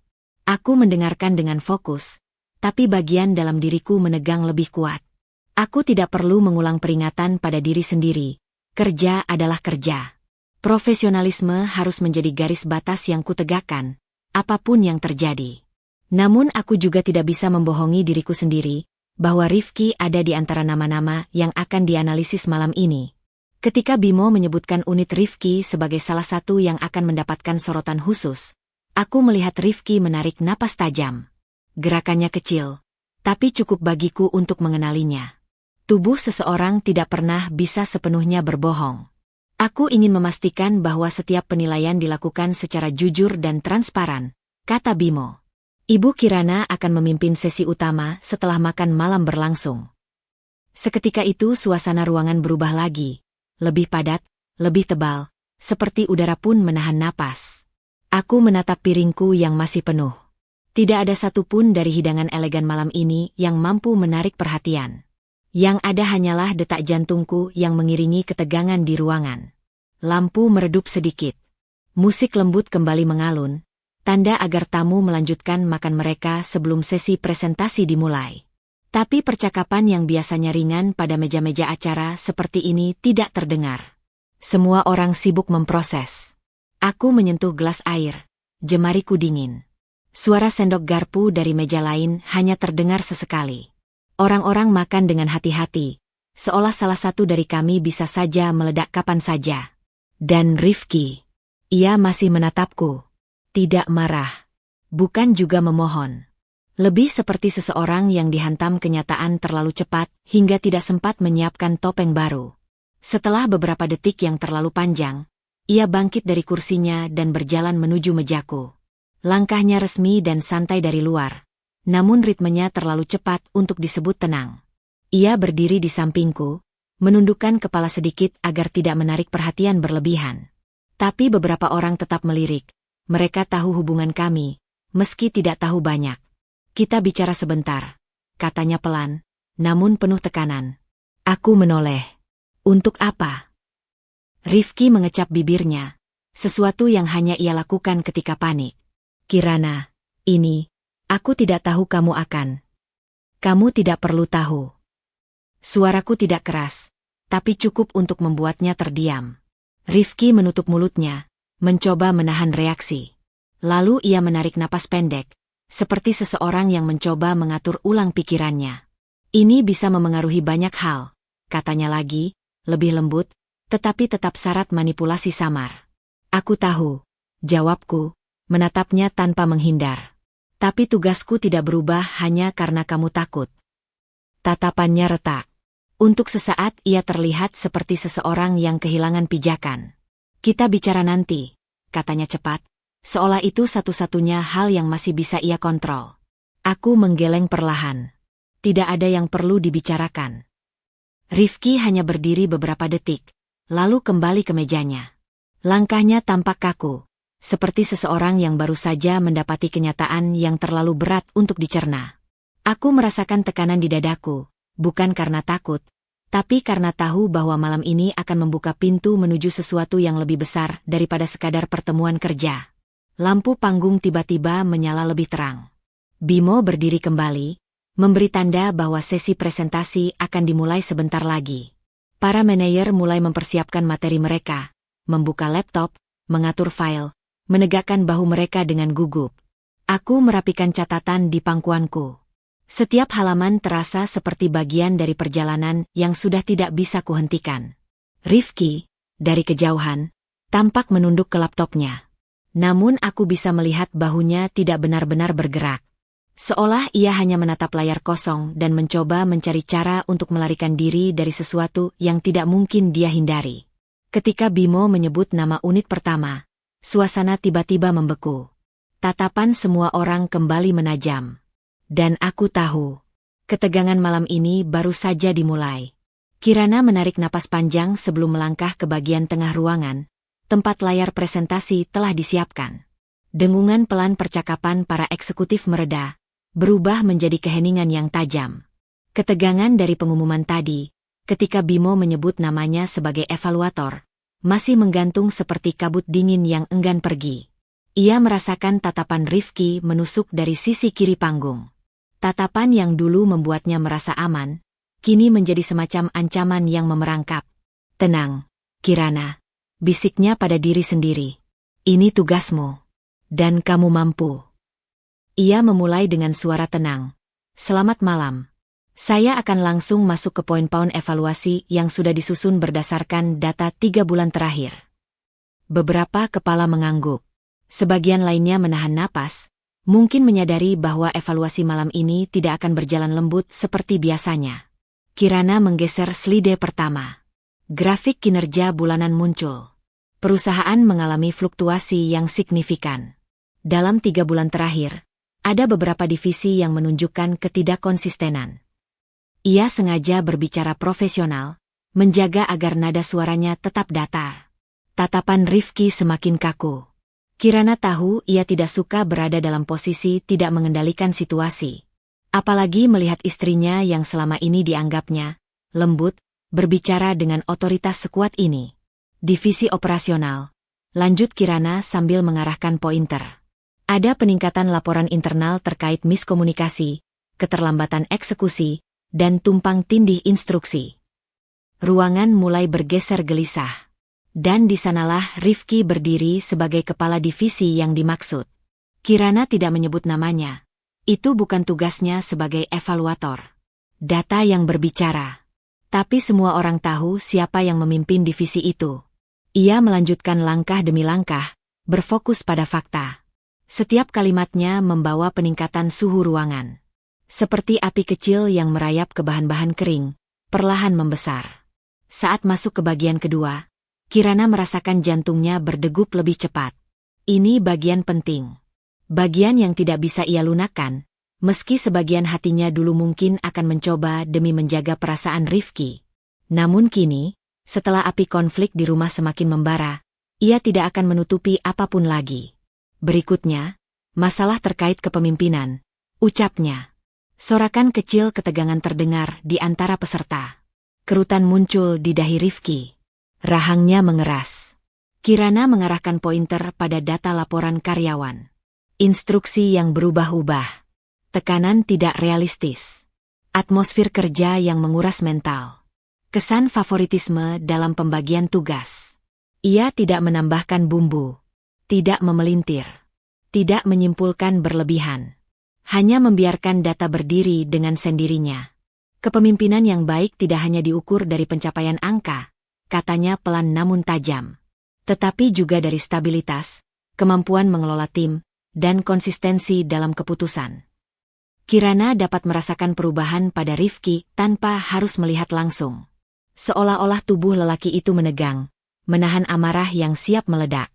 Ia tahu amarah itu akan menemuinya nanti, saat pintu rumah sudah tertutup. Tapi ia tidak gentar. Tidak kali ini. Masukan yang dikumpulkan menunjukkan pola yang perlu dipertimbangkan secara serius oleh manajemen. Lanjutnya dengan rapi. Bimo dari kejauhan tampak mengangguk kecil. Gestur itu memberi Kirana sedikit kekuatan tambahan. Sesudah bagian data, tiba saatnya melakukan pemeriksaan langsung, tanya jawab dengan beberapa kepala divisi lain. Semua tetap dalam lingkup karakter yang sudah ada. Kirana menuntun mereka dengan tenang. Bagaimana evaluasi Anda terhadap arus komunikasi antar divisi? Apakah timeline proyek sudah sesuai kapasitas tim? Ada perubahan apa setelah kebijakan baru diterapkan? Jawaban mereka tertata, namun ketegangan nyata. Masing-masing memilih kata hati-hati, takut terseret dalam badai yang perlahan mengarah ke satu titik pusat. Rifki. Kirana mencatat beberapa poin pada tablet tanpa menunjukkan emosi. Sikap profesionalnya justru membuat semua orang semakin fokus, bukan pada dirinya, melainkan pada masalah real yang selama ini ditutup-tutupi perusahaan. Ketika sesi tanya-jawab selesai, ia kembali ke tengah ruangan. Kesimpulan sementara akan saya serahkan setelah proses analisis lengkap. Namun malam ini sudah cukup untuk menunjukkan bahwa ada beberapa area yang sangat membutuhkan perbaikan mendesak. Tatapan Rifki dan Kirana akhirnya bertemu. Hanya sekejap, tapi cukup untuk membuat tubuh Kirana terasa dingin. Ada kemarahan, ada rasa terancam, ada ego yang tersinggung. Dan di atas semua itu, ada ketakutan Rifki akan kehilangan kendali, sesuatu yang selama ini menjadi identitasnya. Kirana menutup sesi presentasi dengan kalimat singkat, "Terima kasih." Proses berikutnya akan berjalan secara bertahap. Tepuk tangan pelan terdengar, meski tidak serempak. Sebagian besar hanya merasa perlu memberikan respons formal. Namun bahkan tepuk tangan itu pun terasa seperti getaran kecil yang menambah panas di udara. Begitu ia melangkah turun dari panggung, Kirana menarik napas panjang. Tangannya sedikit bergetar, bukan karena takut, tapi karena beban besar yang baru saja ia lepaskan. Beban yang selama ini terpendam, beban yang menuntut untuk dihadapi. Rifki masih berdiri di kursinya, tidak bergeming. Matanya mengikuti setiap gerak langkah Kirana. Sorotnya tajam, seperti seseorang yang merasa posisinya direbut. Kirana tidak berhenti. Tidak menoleh, tidak memberi celah untuk membuat dirinya goyah lagi. Saat ia mencapai meja pinggir ruangan untuk mengambil segelas air, ia merasa dadanya menghangat oleh sesuatu yang baru, keberanian. Keberanian yang tidak muncul dari amarah, tetapi dari kejelasan bahwa ia sudah terlalu lama dikungkung. Dan ketika pintu ruangan makan malam kembali terbuka untuk sesi berikutnya, Kirana tahu satu hal. Malam ini, suhu konflik sudah naik. Dan setelah ini, tidak akan ada jalan mundur. Suasana ruangan masih panas setelah Kirana turun dari panggung. Meja-meja masih penuh dengan piring dan gelas yang belum disentuh lagi sejak sesi evaluasi dimulai. Semua orang mencoba kembali bernapas normal, tetapi ketegangan menggantung terlalu berat untuk benar-benar menghilang. Kirana belum sempat duduk ketika Bimo kembali berdiri di depan ruangan, memberi isyarat kepada teknisi untuk menampilkan dokumen berikutnya di layar besar.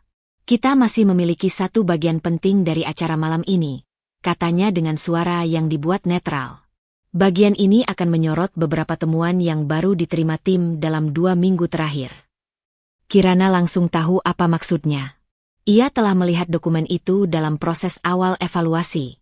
Dokumen yang, meski tidak ia sebutkan secara eksplisit tadi, sudah memperlihatkan pola mencurigakan. Rifki yang baru saja berdiri ingin mendekatinya, berhenti di tengah langkah saat mendengar kata, "temuan baru." Bahunya menegang. Kirana melihat dari ekor mata bagaimana ekspresi Rifki berubah, dari marah, menjadi waspada. Layar menyala, menampilkan halaman depan laporan operasional yang menjadi dasar banyak kebijakan Rifki selama beberapa bulan terakhir. Bimo menjelaskan dengan hati-hati, "Kami menemukan kemiripan signifikan antara laporan internal perusahaan kita dan dokumen dari konsultan luar 3 tahun lalu. Kemiripan ini hampir identik." Seisi ruangan mulai bergerak gelisah. Beberapa tamu saling pandang. Ada yang menahan napas. Ada yang langsung mengambil ponsel, membandingkan file yang mereka miliki. Kirana menahan diri untuk tidak mengalihkan tatapan. Ia membiarkan Bimo memimpin proses ini.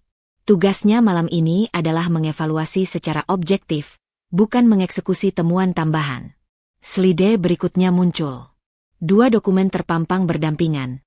Laporan operasional yang ditandatangani Rifki, dan laporan lama dari konsultan yang tersimpan di arsip digital perusahaan. Grafik, tabel, struktur paragraf, semuanya hampir sama. Bahkan kesalahan ketik kecil pun sama persis. Suara gumam memenuhi ruangan. "Astaga, ini sama semua.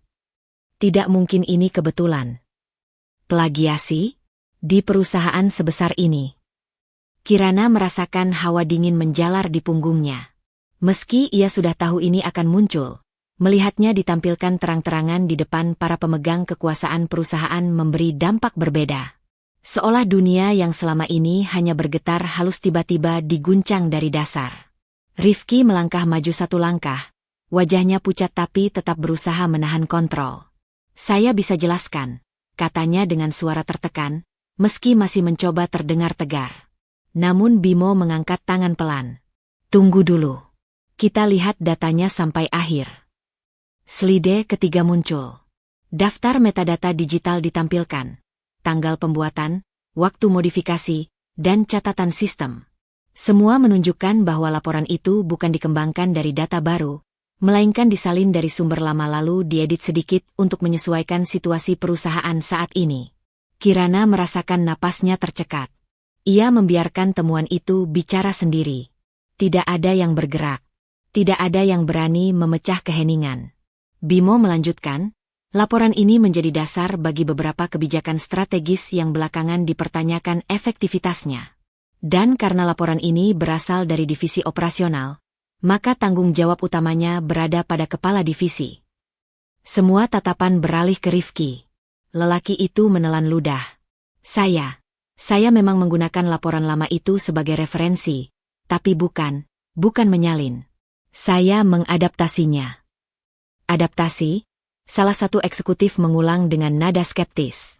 Tapi di sini bahkan catatan kaki yang salah ejaannya sama. Rifki terdiam. Kirana melihat sesuatu runtuh perlahan di mata suaminya.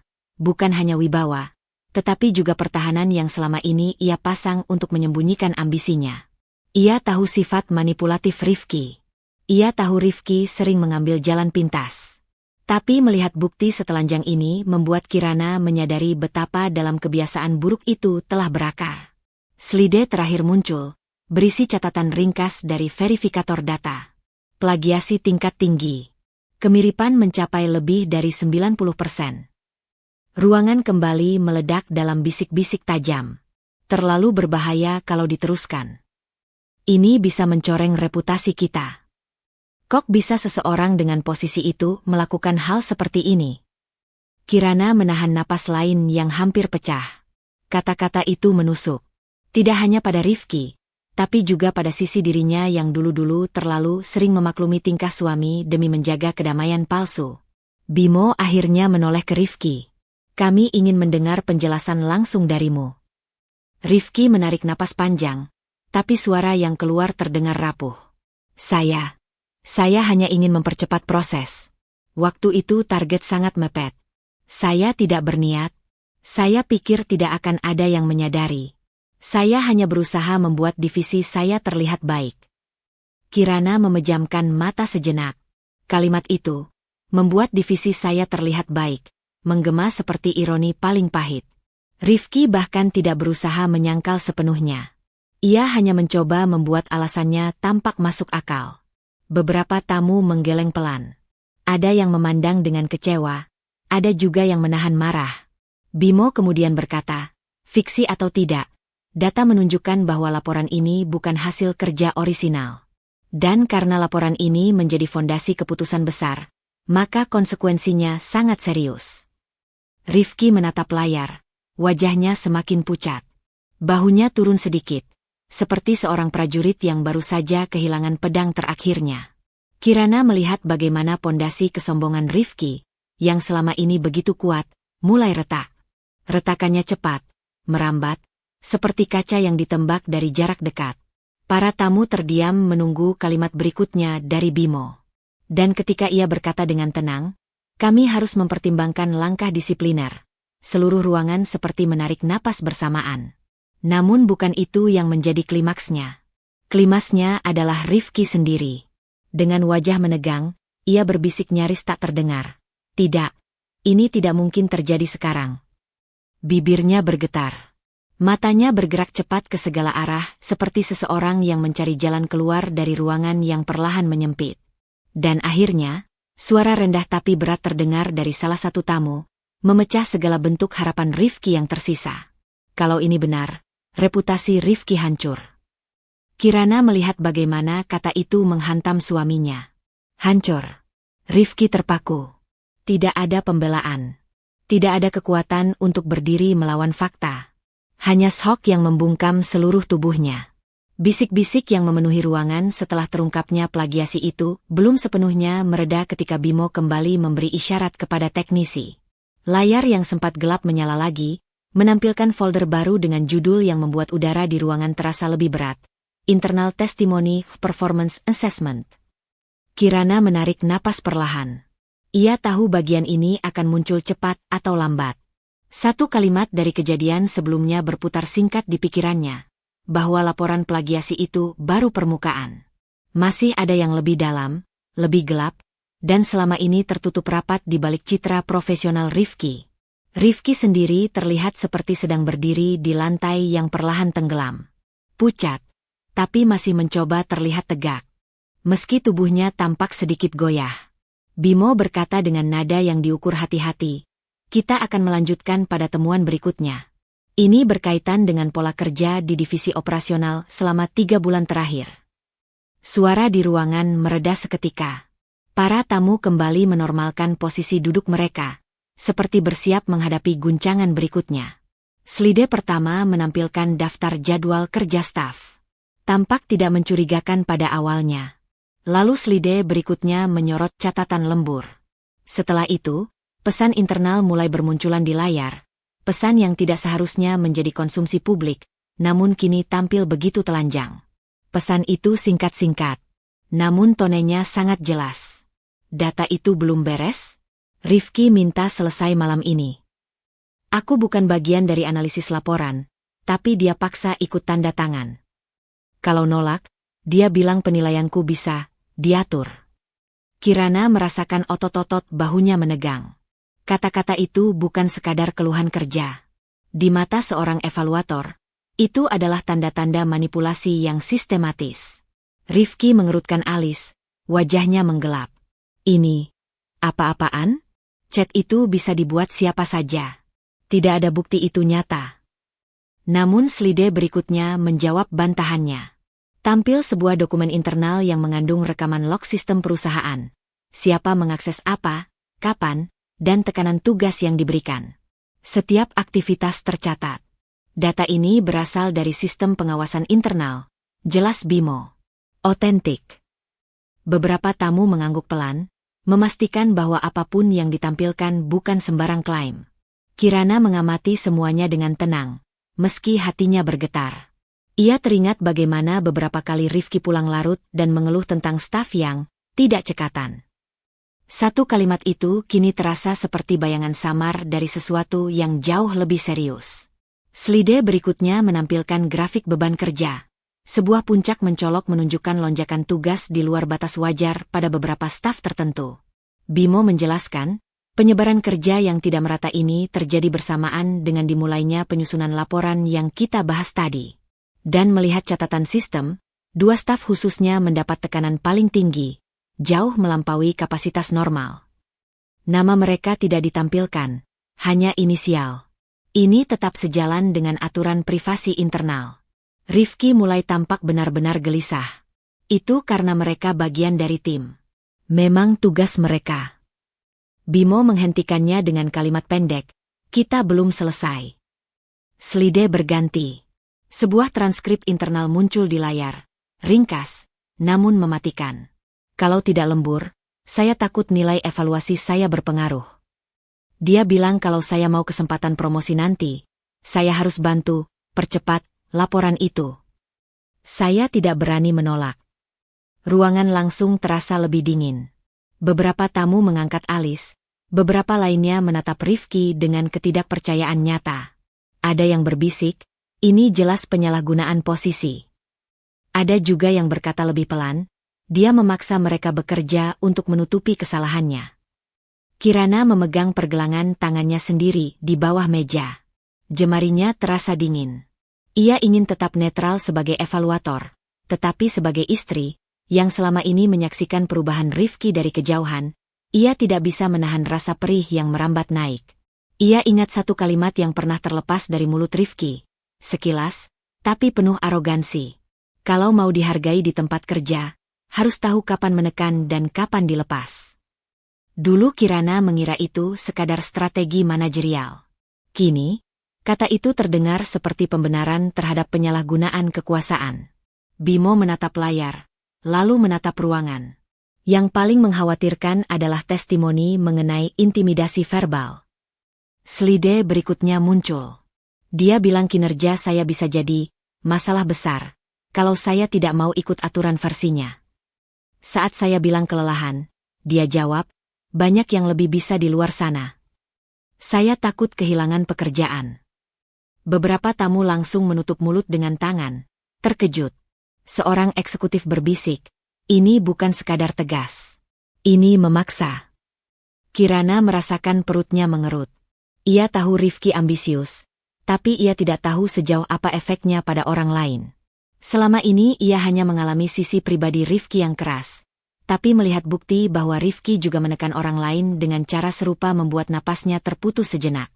Rifki menggeleng cepat. Tidak. Itu diperbesar. Mereka salah paham. Namun pada saat itu, slide terakhir muncul. Grafik korelasi sederhana. Setiap kali Rifki menghadapi tenggat atau tekanan dari atasannya, beban kerja staf tertentu melonjak tajam. Polanya terlalu jelas untuk diabaikan. Dan ruangan kembali membeku, lebih pekat dibanding sebelumnya. Rifki berdiri diam, tetapi Kirana melihat sesuatu berubah di dalam dirinya. Panik yang tadi hanya sekedar bayang-bayang kini tampak nyata di wajahnya. Matanya bergerak liar, seakan mencari dukungan yang tidak kunjung datang. Tidak ada satupun tamu yang membelanya. Tidak ada yang mengangguk mengerti atau mencoba memberi alasan. Hanya tatapan-tatapan yang turun menjadi penilaian yang tajam. Bimo akhirnya berkata pelan, namun tegas, ini menunjukkan pola penyalahgunaan wewenang. Dan mengingat posisi kepala divisi, konsekuensinya sangat serius. Rifki terdiam. Rahangnya menegang, matanya berkedip cepat seperti sedang menahan sesuatu yang hampir pecah. Di hadapan ruangan penuh orang, pria itu tampak menyusut. Bukan hanya karena fakta yang ditampilkan, tetapi karena ia tahu, dan Kirana tahu, bahwa semua suara yang dulu ia bungkam kini muncul satu persatu, tidak bisa lagi ditahan. Tekanan yang menimpa Rifki menjadi semakin berat. Kirana melihat bagaimana pundaknya merosot sedikit. Untuk pertama kalinya malam itu, Rifki tampak benar-benar kalah. Ruangan belum kembali bernapas ketika Bimo memberi isyarat untuk membuka folder terakhir. Cahaya layar kembali menyorot wajah-wajah yang mulai tegang. Aib pertama sudah mengguncang reputasi Rifki. Aib kedua meruntuhkan pondasinya. Dan kini, Kirana tahu apa yang akan muncul berikutnya. Sesuatu yang tidak bisa dibantah, tidak bisa disamarkan, dan tidak bisa diputarbalikkan dengan alasan kelelahan atau salah paham. Transaksi keuangan. Saat folder bernama Financial Irregularities, Pending Review, terbuka, Rifki tampak seperti seseorang yang melihat pintu terakhir perlahan tertutup di depannya. Napasnya tertahan, bahunya kaku, dan Kirana bisa melihat dari jarak beberapa meter bahwa ia tidak siap untuk apapun yang muncul di layar. Bimo berbicara dengan suara tenang, tetapi ketenangan itu justru membuat semua orang semakin waspada. Kita sampai pada bagian yang paling sensitif. Beberapa tamu menegakkan punggung mereka. Tidak ada yang menyentuh minuman. Tidak ada yang berbisik. Hanya senyap yang memperdalam tekanan. Slide pertama menampilkan tabel sederhana.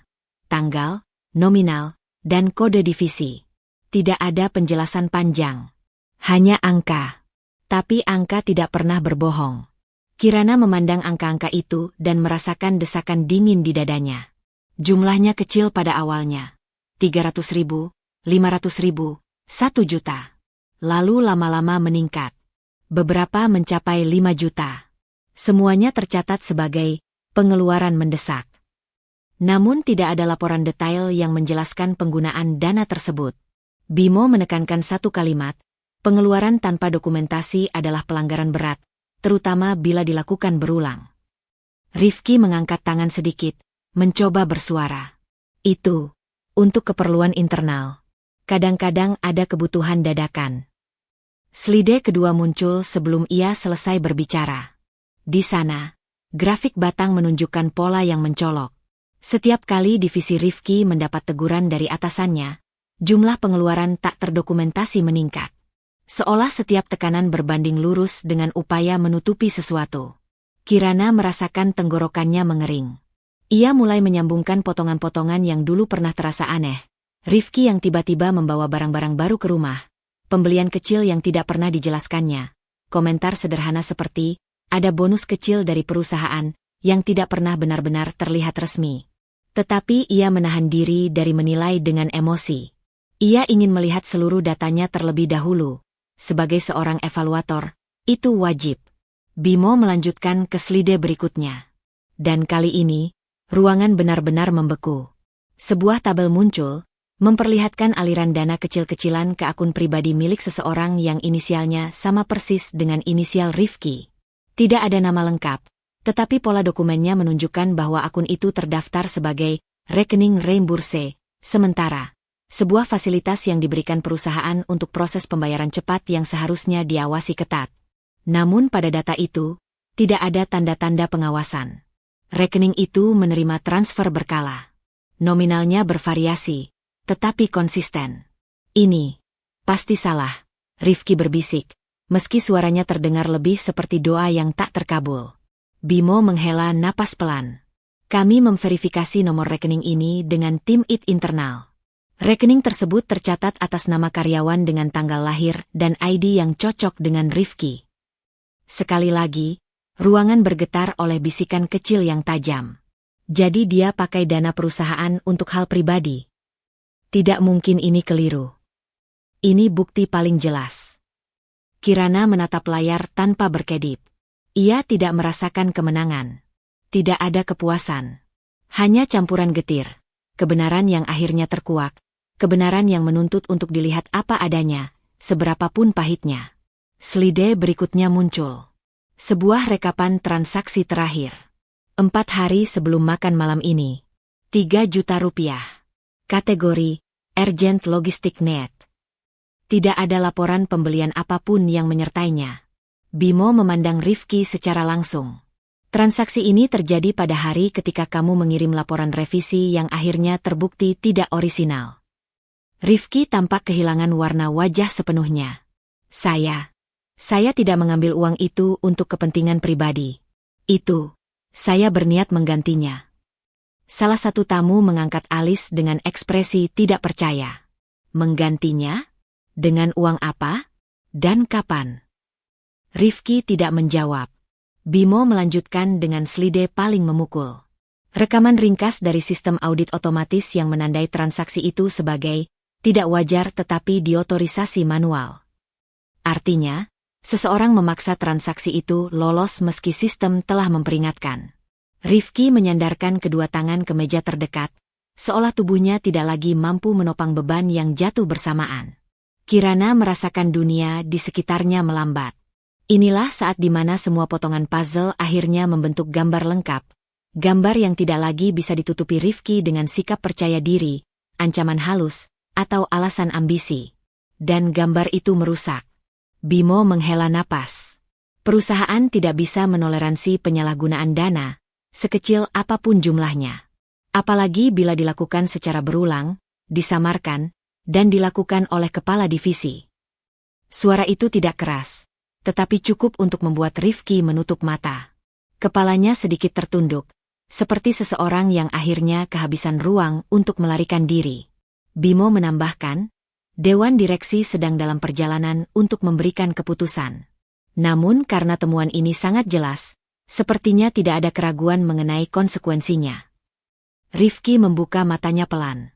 Ada ketakutan di sana, bukan ketakutan akan kehilangan pekerjaan saja, tetapi ketakutan akan kehilangan kendali total atas hidupnya.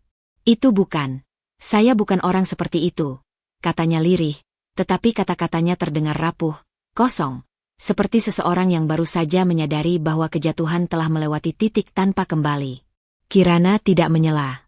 Ia hanya menatap suaminya, melihat bagaimana topeng Rifki pecah sedikit demi sedikit. Tidak ada amarah yang tersisa, hanya kesedihan atas apa yang telah ia lihat dan apa yang mungkin akan datang. Dan saat Bimo menyampaikan kalimat terakhir yang menjadi pemicu tak terelakkan itu, ruangan kembali diam seperti ruang sidang yang menunggu vonis. Dengan bukti-bukti ini, langkah yang paling mungkin adalah pemecatan. Rifki terhuyung sedikit. Beberapa tamu mengembuskan napas pelan. Dan Kirana merasakan sesuatu dalam dirinya runtuh, bukan karena kejutan, tetapi karena akhirnya tiba pada titik di mana kebenaran tidak lagi bisa dibendung. Transaksi itu telah menjadi jejak yang tidak bisa dihapus. Dan kini, Rifki benar-benar terpojok. Lampu kristal menggantung di langit-langit, memantulkan kilau dingin yang terasa semakin menusuk sejak bukti terakhir transaksi mencurigakan ditampilkan di layar. Para tamu masih membicarakan angka-angka itu dalam bisikan pendek, kombinasi keterkejutan, kekecewaan, dan rasa tidak percaya. Kirana berdiri dengan napas yang masih teratur, meski tubuhnya merasakan gelombang adrenalin yang belum surut. Ia tidak perlu mengulang apa yang sudah terungkap. Semua orang sudah cukup melihat siapa Rifki selama ini. Rifki sendiri berdiri beberapa langkah dari layar. Tubuhnya kaku, wajahnya pucat, dan keringat menetes tanpa ia sadari. Ini salah interpretasi, katanya, suara pecah. Bimo, aku bisa jelaskan. Kirana memelintir data itu. Ia berusaha melangkah maju, namun langkahnya tersandung karpet tebal. Sentuhan kecil yang dulu mungkin membuat tamu tertawa kini hanya menambah rasa getir. Rifki terlihat bukan lagi sebagai manajer penuh percaya diri yang selalu dipuji dalam presentasi bulanan, tapi seseorang yang dipaksa melihat pantulan dirinya sendiri tanpa lapisan citra. Kirana tetap diam. Tidak perlu ada perdebatan. Tugasnya sebagai evaluator sudah jelas, menampilkan data, bukan memutarbalikkan kenyataan. Dan kenyataan itu sedang menampar Rifki tepat di depan semua orang. Bimo maju satu langkah. Suaranya tenang, tetapi ada ketegasan yang tak bisa ditawar. Rifki, katanya, semua laporan telah diverifikasi. Oleh tim internal, auditor independen, dan tentu oleh evaluator malam ini. Nama Kirana tidak disebut lagi, tapi tatapan para tamu otomatis mengarah padanya. Ada rasa hormat baru, bukan semata karena ia istri Rifki, melainkan karena ketegasan dan kecakapannya malam ini. Kirana merasakan tatapan itu, namun tak membiarkannya mempengaruhi fokus. Ia tetap memandang lurus pada Rifki, bukan sebagai suami, bukan sebagai seseorang yang pernah ia perjuangkan, tetapi sebagai sosok tanggung jawab profesional yang sedang ia nilai. Rifki mendengus pendek, putus asa. Aku sudah kerja lembur. Aku sudah dedikasikan hidupku untuk perusahaan ini. Kalian tahu itu. Kalian tahu aku punya kontribusi besar. Beberapa tamu menunduk, bukan karena setuju, tetapi karena tidak nyaman melihat seseorang meronta di tengah panggung sosial seperti ini. Ketegangan mengental. Musik latar yang semula elegan kini terasa seperti gangguan yang tidak tahu diri. Kontribusi tidak bisa menjadi alasan untuk menutup penyimpangan, jawab Bimo. Kamu mengalihkan dana operasional.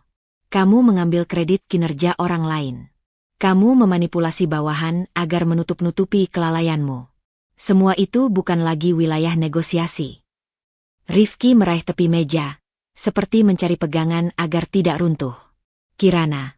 Ia menyebut nama itu dengan nada yang tidak pernah Kirana dengar. Bukan marah, bukan memerintah, melainkan memohon. Kamu bisa jelaskan pada mereka, kan? Tatapan Kirana terangkat pelan. Ada suara kecil di dalam dirinya yang mengingat pertengkaran beberapa malam lalu, saat ia berdiri menghadapi kemarahan Rifki yang meledak karena pengumuman evaluasi. Satu kalimat pengingat berputar. Dia tidak pernah menganggapku mampu sampai kebenaran ini memojokkan dirinya sendiri. Dan kini, suara itu terasa lebih jernih daripada sebelumnya. Aku tidak menjelaskan apapun di luar fakta, jawab Kirana. Suaranya tidak keras, tetapi cukup tajam untuk memotong kesunyian. Dan semua fakta sudah ditampilkan. Rifki menatapnya lama, seolah menunggu sesuatu yang bisa menyelamatkannya. Namun yang ia temukan hanyalah ketegasan yang tidak pernah ia prediksi datang dari Kirana. Ketegasan yang mungkin selama ini ia abaikan. Bimo menarik napas pelan. Dengan mempertimbangkan semuanya, katanya, dan dengan pertimbangan dewan yang sudah menyetujui keputusan akhir, kami harus menyampaikan bahwa efektif malam ini. Para tamu mengangkat kepala. Seorang perempuan di ujung ruangan menahan napas. Piring-piring berhenti berbunyi. Dunia seolah menahan waktu. Rifki resmi diberhentikan dari jabatannya. Kata-kata itu turun seperti palu ke meja. Sederhana, tetapi menghancurkan. Rifki menutup mata, menunduk, lalu tubuhnya membungkuk sedikit, seperti kehilangan oksigen. Ia tidak berteriak, tidak membantah lagi.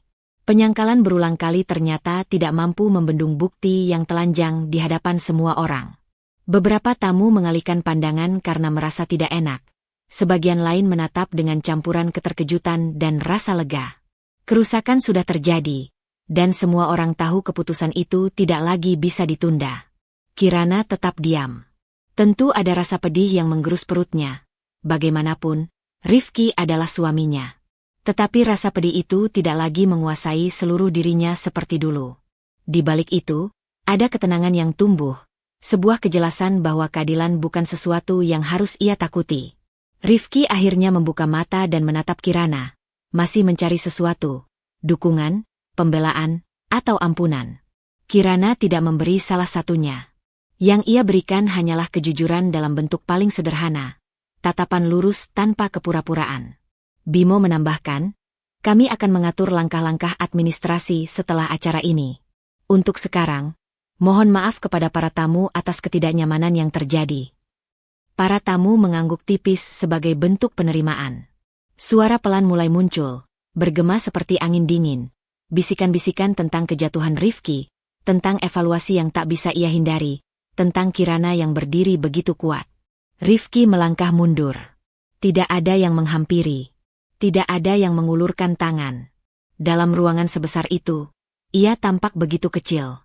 Kirana menarik napas panjang. Dadanya sesak, tetapi bukan karena takut. Ini adalah penutup dari sesuatu yang lama ia tunda.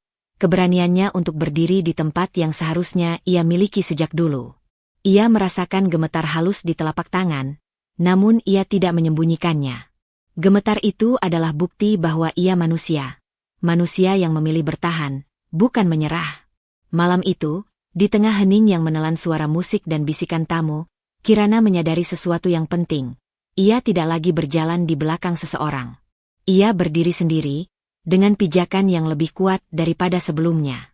Dan ketika Rifki meninggalkan ruangan tanpa menoleh, Kirana tahu bahwa berikutnya bukan lagi tentang kejatuhan seseorang, tetapi tentang langkah pertamanya menuju kebebasan yang selama ini dibungkam. Begitu pintu ballroom tertutup dan suara langkah Rifki menghilang di balik lorong panjang hotel, Kirana merasakan sesuatu yang tidak langsung bisa ia definisikan. Bukan lega sepenuhnya, bukan pula sedih dalam bentuk yang ia kenal. Rasanya seperti berdiri di tepi jurang lama yang akhirnya runtuh di belakangnya. Memaksanya menatap ke depan karena ia tidak punya tempat lagi untuk kembali. Ia berjalan keluar ruangan pelan, menyusuri karpet merah yang hanya beberapa jam sebelumnya dilalui tamu-tamu dengan senyum, tepuk tangan, dan percakapan ringan. Kini suasananya lebih redup, lebih dingin, lebih kosong. Lampu-lampu hias masih menyala, tetapi entah mengapa cahaya itu terasa berbeda, seperti dunia baru yang belum ia sentuh. Satu kalimat pengingat dari malam itu muncul sebentar. Rifki meninggalkan ruangan tanpa menoleh. Itu bukan hanya tindakan, tapi simbol. Tanda bahwa mereka kini berdiri di dua jalan yang tidak lagi bersinggungan. Di ruang transit kecil dekat lobi, Kirana duduk sendirian. Gaun elegan yang ia pakai terasa berat sekarang, seolah menyimpan seluruh ketegangan yang ia tahan sejak awal malam. Ia meletakkan kedua tangannya di pangkuan, mengamati bagaimana jemarinya masih bergetar sedikit. Getaran itu bukan ketakutan, lebih seperti tubuhnya mencoba menyesuaikan diri dengan kenyataan bahwa konflik besar telah lewat, dan kini hanya ada dirinya dan pikirannya. Ia menutup mata. Dalam kegelapan itu, suara-suara dari ballroom kembali menggaung. Bisikan para tamu, suara Bimo yang tegas, dan tatapan Rifki yang memohon bantuan terakhir. Tapi yang paling kuat justru keheningan setelah kata, diberhentikan, diucapkan. Keheningan yang mengubah arah hidup mereka berdua. Kirana menarik napas panjang. Selama bertahun-tahun, ia terbiasa menggantungkan keputusannya pada stabilitas rumah tangga, pada harapan bahwa suaminya akan berubah, atau setidaknya menghargai pendapatnya. Namun semua itu runtuh bukan karena satu kesalahan, melainkan karena rangkaian pilihan Rifki yang ia pilih untuk tidak lihat. Kini, tanpa ilusi apapun, ia melihat dirinya lebih jelas. Ia membuka tas kecilnya dan mengeluarkan ponsel. Layar menyala, menunjukkan banyak pesan dari rekan kerja dan pesan singkat penuh ucapan hati-hati dari beberapa tamu. Ia membaca tanpa membalas. Malam ini bukan tentang pekerjaan, bukan tentang reputasi, dan bukan tentang pembuktian diri. Malam ini tentang keberanian untuk menerima bahwa jalan hidupnya baru saja berubah. Kirana berdiri dan berjalan keluar hotel. Udara malam menyambutnya, dingin namun terasa bersih. Tidak ada suara kecuali langkahnya sendiri. Di kejauhan, lampu kota berpendar seperti garis tipis yang memisahkan masa lalu dan masa depannya. Di dalam pikirannya, ia meninjau satu keputusan yang semakin kuat. Ia tidak bisa kembali hidup dalam pola lama. Bahkan jika Rifki memohon, bahkan jika ia mencoba membalikkan keadaan, Kirana tahu bahwa posisinya kini berubah. Evaluasi malam ini bukan hanya untuk perusahaan, tetapi untuk dirinya sendiri. Ia sudah melihat apa yang terjadi ketika seseorang menutup mata pada kebenaran. Ia berjalan menuju mobilnya yang terparkir di pinggir gedung. Begitu masuk, ia menyalakan lampu kabin dan menatap pantulan dirinya di kaca spion. Mata yang tadi menahan banyak emosi kini terlihat lebih tenang, meski lingkar kecemasan masih samar. Aku bisa menghadapi ini, gumamnya pelan. Bukan afirmasi, tetapi pengakuan. Ketika mesin mobil dinyalakan, Kirana tidak langsung melaju. Ia duduk sejenak, mendengarkan suara mesin yang halus. Suara itu membuatnya sadar bahwa ia memegang kendali penuh atas apapun yang terjadi setelah ini. Ia tidak lagi berada di bawah bayang-bayang Rifki, tidak lagi menunggu perubahan yang tidak pernah datang. Yang belum jelas hanyalah satu hal. Apa yang akan ia lakukan dengan hidupnya yang baru saja terbuka kembali? Ia memikirkan pekerjaannya, reputasi profesionalnya yang malam ini justru bersinar. Ia memikirkan rumah yang kini terasa seperti tempat yang hanya berisi kenangan retak. Ia memikirkan ketakutan kecil yang menunggu ketika konflik rumah tangga harus benar-benar diselesaikan secara nyata, bukan di ruangan hotel, bukan dengan bukti digital, tetapi dengan percakapan yang tidak bisa dihindari. Namun di antara semua itu, ada sesuatu yang lebih mendasar. Kirana ingin memilih tanpa dibayangi rasa bersalah. Ia ingin memilih karena itu baik baginya, bukan karena ia merasa harus mengorbankan diri demi orang lain. Ia mulai menyetir pelan, melewati jalan-jalan kota yang mulai sepi. Lampu-lampu toko memudar satu persatu, seperti tirai yang menutup hari panjang. Di setiap lampu merah yang ia berhenti, Kirana mencoba merasakan tubuhnya kembali. Bagaimana dadanya terasa lebih ringan, bagaimana pikirannya tidak lagi dipenuhi suara marah Rifki, bagaimana ada ruang kosong yang dulu tidak pernah ia miliki. Ruang itu bukan menakutkan, justru menenangkan. Beberapa menit kemudian, Kirana mengambil jalan memutar, bukan langsung menuju rumah. Ia berhenti di taman kota yang sederhana, tempat yang pernah ia datangi beberapa kali ketika butuh berpikir. Ia mematikan mesin mobil dan keluar, membiarkan malam menyelimuti dirinya. Angin menerpa rambutnya lembut. Pohon-pohon bergemerisik pelan. Di bangku dekat kolam kecil, Kirana duduk dan merapatkan gaunnya karena udara semakin dingin. Ia menatap air yang memantulkan cahaya lampu jalan. Tenang, tetapi terus bergerak, seperti pikirannya malam ini. Inilah pertama kalinya setelah sekian lama ia duduk tanpa merasa diawasi, dinilai, atau dikecilkan. Hanya dirinya sendiri. Hanya suaranya sendiri yang perlu ia dengarkan. Setelah semuanya rubuh, pikirnya, aku masih berdiri. Kalimat itu datang begitu saja. Bukan untuk membesarkan hati, melainkan sebagai fakta sederhana. Ia tidak runtuh bersama Rifki. Ia tidak terseret bersama reputasinya. Ia berdiri di luar seluruh kekacauan itu dengan kekuatan yang mungkin selama ini ia pendam, atau ia takutkan, atau ia sembunyikan dari dirinya sendiri. Dan dalam keheningan taman itu, dengan rambutnya yang sedikit berantakan dan mata yang mulai lelah, Kirana menyadari bahwa ia sudah memilih jalannya. Pelan, tanpa deklarasi besar, tanpa pamer. Ia memilih untuk hidup bagi dirinya sendiri. Malam itu tidak menuntut jawaban lebih jauh. Tidak menuntut rencana detail atau langkah berikutnya. Cukup satu keputusan kecil, jujur, dan tenang. Kirana tidak akan kembali pada hidup yang menenggelamkan suaranya. Ia mengangkat wajah, menghirup udara malam yang dingin namun jernih, dan membiarkan perasaan itu menetap. Perasaan bahwa masa depannya mungkin belum jelas. Tetapi untuk pertama kalinya, ia melangkah ke arahnya dengan kaki sendiri. Dari perjalanan Kirana, Kita belajar bahwa harga diri bukan sesuatu yang boleh dikorbankan demi menjaga hubungan yang sudah lama tidak sehat. Tidak ada alasan untuk bertahan dalam situasi yang membuat kita mengecilkan diri, mengabaikan batas, atau kehilangan suara kita sendiri. Terkadang, keberanian terbesar bukan menghadapi orang lain, tetapi menghadapi kenyataan yang selama ini kita hindari. Ingatlah, seseorang yang mencintaimu tidak akan mengerdilkanmu. Kejujuran dan integritas selalu menemukan jalannya untuk muncul, meski disembunyikan bertahun-tahun. Dan tidak apa-apa memilih diri sendiri. Semoga kisah ini menjadi pengingat bahwa setiap orang berhak membangun hidup yang lebih baik, lebih aman, dan lebih jujur. Kita semua punya kesempatan untuk mulai ulang, bahkan ketika semuanya terasa runtuh. Terima kasih sudah menyimak cerita ini dengan sepenuh hati. Tetap jaga diri, tetap kuat, dan tetap percaya bahwa kamu layak mendapatkan kebahagiaan yang tidak perlu disembunyikan. Sampai jumpa di kisah berikutnya. Berikut hook awal pembuka 1 kalimat, 3 baris, kuat dan dramatis. Di balik senyum palsu Rifki saat makan malam kantor itu, aku merasakan sesuatu yang jauh lebih gelap bergerak pelan. Sesuatu yang akhirnya membawanya pada kejatuhan yang tak bisa ia hindari.